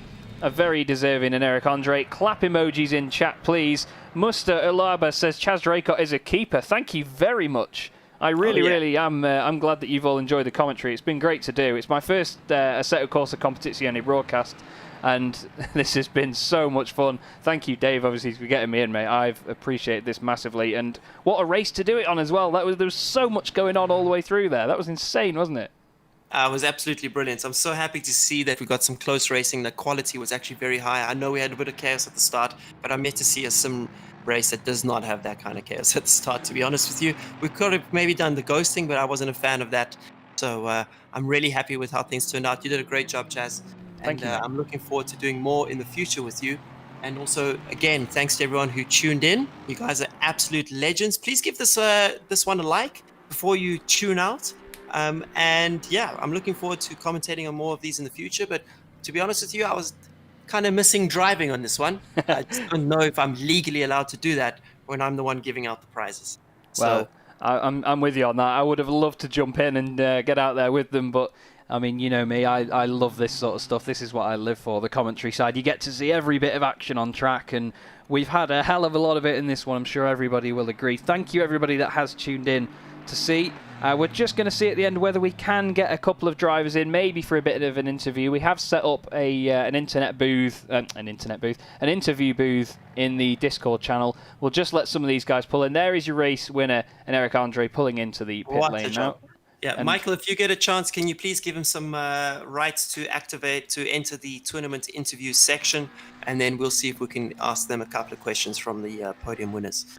But otherwise, yeah, what an awesome turnout. I'm actually really happy that we chose Kailami. It turned out to be a really good track for this final race. It's not easy to decide on the tracks that you want to use because, I mean, there are 14 tracks in this game, but, you know, once you've played all of them 100 times, you can't help but think, oh, yeah, this one's not good enough for this, that one's not good enough for that. So in the end, I was like, let me just be patriotic, stick Kailami in there. It's also got a nice Coach Dave logo on there, which is a coincidence. And it was nice, burning bright in the end, which is really happy to see that. And in the end, the racing was really awesome, up and down the field. A bit aggressive from some guys, but I like aggressive racing. I'm a fan of that. I had to tone it down when I came to sim racing, so it's always nice to see some of the guys just sending it down the inside and get the space being allowed, the room being given, and they survive the corner and they can have another go at the next lap. And go from there. Tim, I see you in the comments. I was watching you in the split races, and I was really happy to see you make it into this final. So thank you so much for taking part. I'm sorry that you got teleported at the start, mate, but I hope that you had some nice battles along the way. So, yeah. We've just got Benjamin Mills here trying to drift the McLaren around the circuit at the end of the session, just having a bit of a laugh while the fireworks go on. He's absolutely sending it everywhere. He doesn't care that he's spinning it. He was carrying on then for a moment. And the only 720S in the field was getting its nuts well and truly wrung there. Just rounding out your top 10 in the race, by the way, everybody. Pedro Melim, Benjamin Mills was 9th. We had Josh Morris, I believe, disconnected, unfortunately. So Andrzej Dedacek finished in 7th place. Zachary Royal was not in 6th place. It was Samuel Ratz that finished in 6th. And now, because people are disconnecting my timing screen, yep, there we go. It's reset itself. So we have lost all the results. There we go. Thank you, Assetto Corsa. But what a race. What an event. And thank you, everybody who has been watching. So, Chaz, it looks like we can jump to the tournament interviews and speak to the podium finishers. I tell you what, I'll drag somebody up. Let's have a look who we shall speak to first then. We'll speak to, Jack Noller. Oh, it looks like I can't drag them up, actually. Should we? Are you able to just drag Jack in? I think we can jump in there. Let me just give it a try. Okay. Yep, he's gone. I'll go with him. There we go. All right, boys. Here we go. So we have the podium finishes in this one. Chaz, I'm going to leave this to you, mate. Well, I'll start with you, Jack. That was I did mention a couple of times that it was what you'd call an under-the-radar performance. How was it from your point of view? Did you feel like you were under pressure all the way through, or did you seem to sort of get into a bit of a zone and just focus out from all of that? Well, after the chaos at the start, I was one of the lucky few who got through, and then it was head down and try and create a gap to those behind, and then for the rest of the race, it was trying to stay focused and not make any mistakes. It was a very, what can I say, difficult race, not from fighting, but from having to quali lap after quali lap because of the guys behind. If I didn't, they were going to catch up. And in terms of how the light dropped so much at the end, I was just saying, from my point of view, this was one of my first times ever watching a race on a Assetto Corsa Competizione. The blind corners around that middle section of the track were incredibly frightening from the onboard cameras we could see going over there with no vision. What was it like trying to stay in the zone like that every lap, trying to keep it on the apex and not run wide and not lose time? Yeah, it was definitely keeping focus was a big thing. It's like when you're on your own and you've got half an hour left and you've got 10 seconds behind, 10 seconds in front, you're like, got to keep focus on the track. And what was interesting was that I've never raced here in the rain. I've never raced here at night. Wow. So this was trial by fire. So I'm amazed how well it came out. Well, you certainly did a smashing job, mate. It was incredible to watch. And obviously getting second place overall, you've won yourself one of the certified alien hats that Dave has really sort of pinned home the value on those, because he's not just given them to anyone. Only podium finishers get one, so you'll have that on your way, my friend. Oh, that's something special. It's amazing. Cool. No worries, mate. Just for the podium finishes, you just have to send me a contact email via the website, and we'll sort that out at a later date. But Jack, well done on your podium finish. But we also have you must help me say it, Enric Andre. Congratulations on the win, mate. Let us know how that race went. It was a bit unfortunate, obviously, that Greg Schiller got disconnected, but you were in the right place at the right time to pick up the pieces and bring it home. Yeah, I was pretty lucky. I think that the rain kind of saved me, to be honest, because that was actually one of my first big league race on Assetto Corsa Competizione, and I don't really have any reference. And when I saw the guys in quali, I was like, oh geez, they are fast. And thanks, I think the Aston Martin is kind of a good car in the rain, and I was able to follow Gregor. And yeah, what a shame, because I think that you probably have won the race if you didn't have any disconnection, because I couldn't get past him. Well, I think you did an awesome job. Your pace at the end was amazing. The gap that you had over the guys behind was also massive. So that's just a testament to your performance today. So congratulations that you win the TLCM pedals and the first place certified alien cap. So really awesome job on that, man. Happy to have you in the race, and I hope to see you again in the future for future events. Yeah, and thank you for hosting the race. It was really a blast. Cracking stuff. Well said. And Enric, if I got your name wrong throughout all of that, I am so sorry. But we have tried to get our heads around a lot of names in this one. Third place finisher Tim Novak joins us in there as well. Tim, how did you find that after ending up third at the end of all the chaos? Yeah, for me it was really special. I came to the race, actually to this tournament, without any real expectations. When I saw the guys in chats talking about some crazy fast times, I didn't even think I was gonna make it through to the final round. And then in quali, in the final round, I was like 28 or something, so it was quite bad. But yeah, through the first lap, I came without any problems, and then just kept pushing. So I'm really happy that you organized this. It was a great opportunity, like to show my skill, and yeah, I'm really happy with the race. And so you should be. It was an incredible performance to end up with the podium. There was a lot of guys on different strategies all throughout the race, you know, people jumping in the pits earlier than others, and it sort of muddled up the order. Were you really sort of thinking about where people would come out once they'd pitted or once you'd pitted, or was it just a case of get your head down and just crack on? I think I was one of the last guys, at least in the front group, to pit, so I knew I just had to keep my head down and push. Basically, it was every lap, quali lap, so it was really amazing. And especially when the darkness fell, it was like, Kailami, it's really dark. You cannot see the blind corners, and it was very difficult. And also the guy behind me was constantly pulling better times, so I was sweating a lot. But yeah, really happy for the podium. Well, it was very well deserved, mate. It was great to see. Any final words from you on that, Dave? No, I think all three of you did a fantastic job. I know there was a lot of chaos at the start, and but you had to be in the right place at the right time to pick up those pieces and avoid the carnage. So full credit to all of you. And once again, I'm super happy that you guys took the time to enter this event of ours, which was the first one that we've ever done. You managed to make it through, so massive congratulations, and look forward to seeing you guys again. Chaz, also thank you so much to you for being the lead commentator on this. You saved my bacon, and I'm looking forward to doing more with you in the future. To all those who are still listening, don't forget that the Thrustmaster coupon code is still valid for a couple of more hours. It will run out on the 24th of May. So get that 20% off while you still can in the Thrustmaster store. Just make sure you read the terms and conditions, because there are a few limitations to which products you can buy. But as long as you pay attention to that, you should be good to go and save some tin on any Thrustmaster goods that you may want to get that you've been holding off on. To everyone that tuned in, thank you so much. Thanks for the likes. Thanks for the subscribes. Thanks for the comments. Thanks for the positive words that you gave all of us during the stream. I'm looking forward to doing more of these in the future with an amazing team that I've had behind me. Michael, you did an awesome job in hosting the race and setting everything up, doing all the things that I really suck at, which is administration. So a massive thank you to that. In June, we're going to announce something awesome. It's going to be a new website focused on tournament racing, league racing for ACC. And I'm really, really, really can't wait to have you guys involved in that as well. So again, thank you so much for watching. And until the next one, we'll catch you around the next lap. Peace.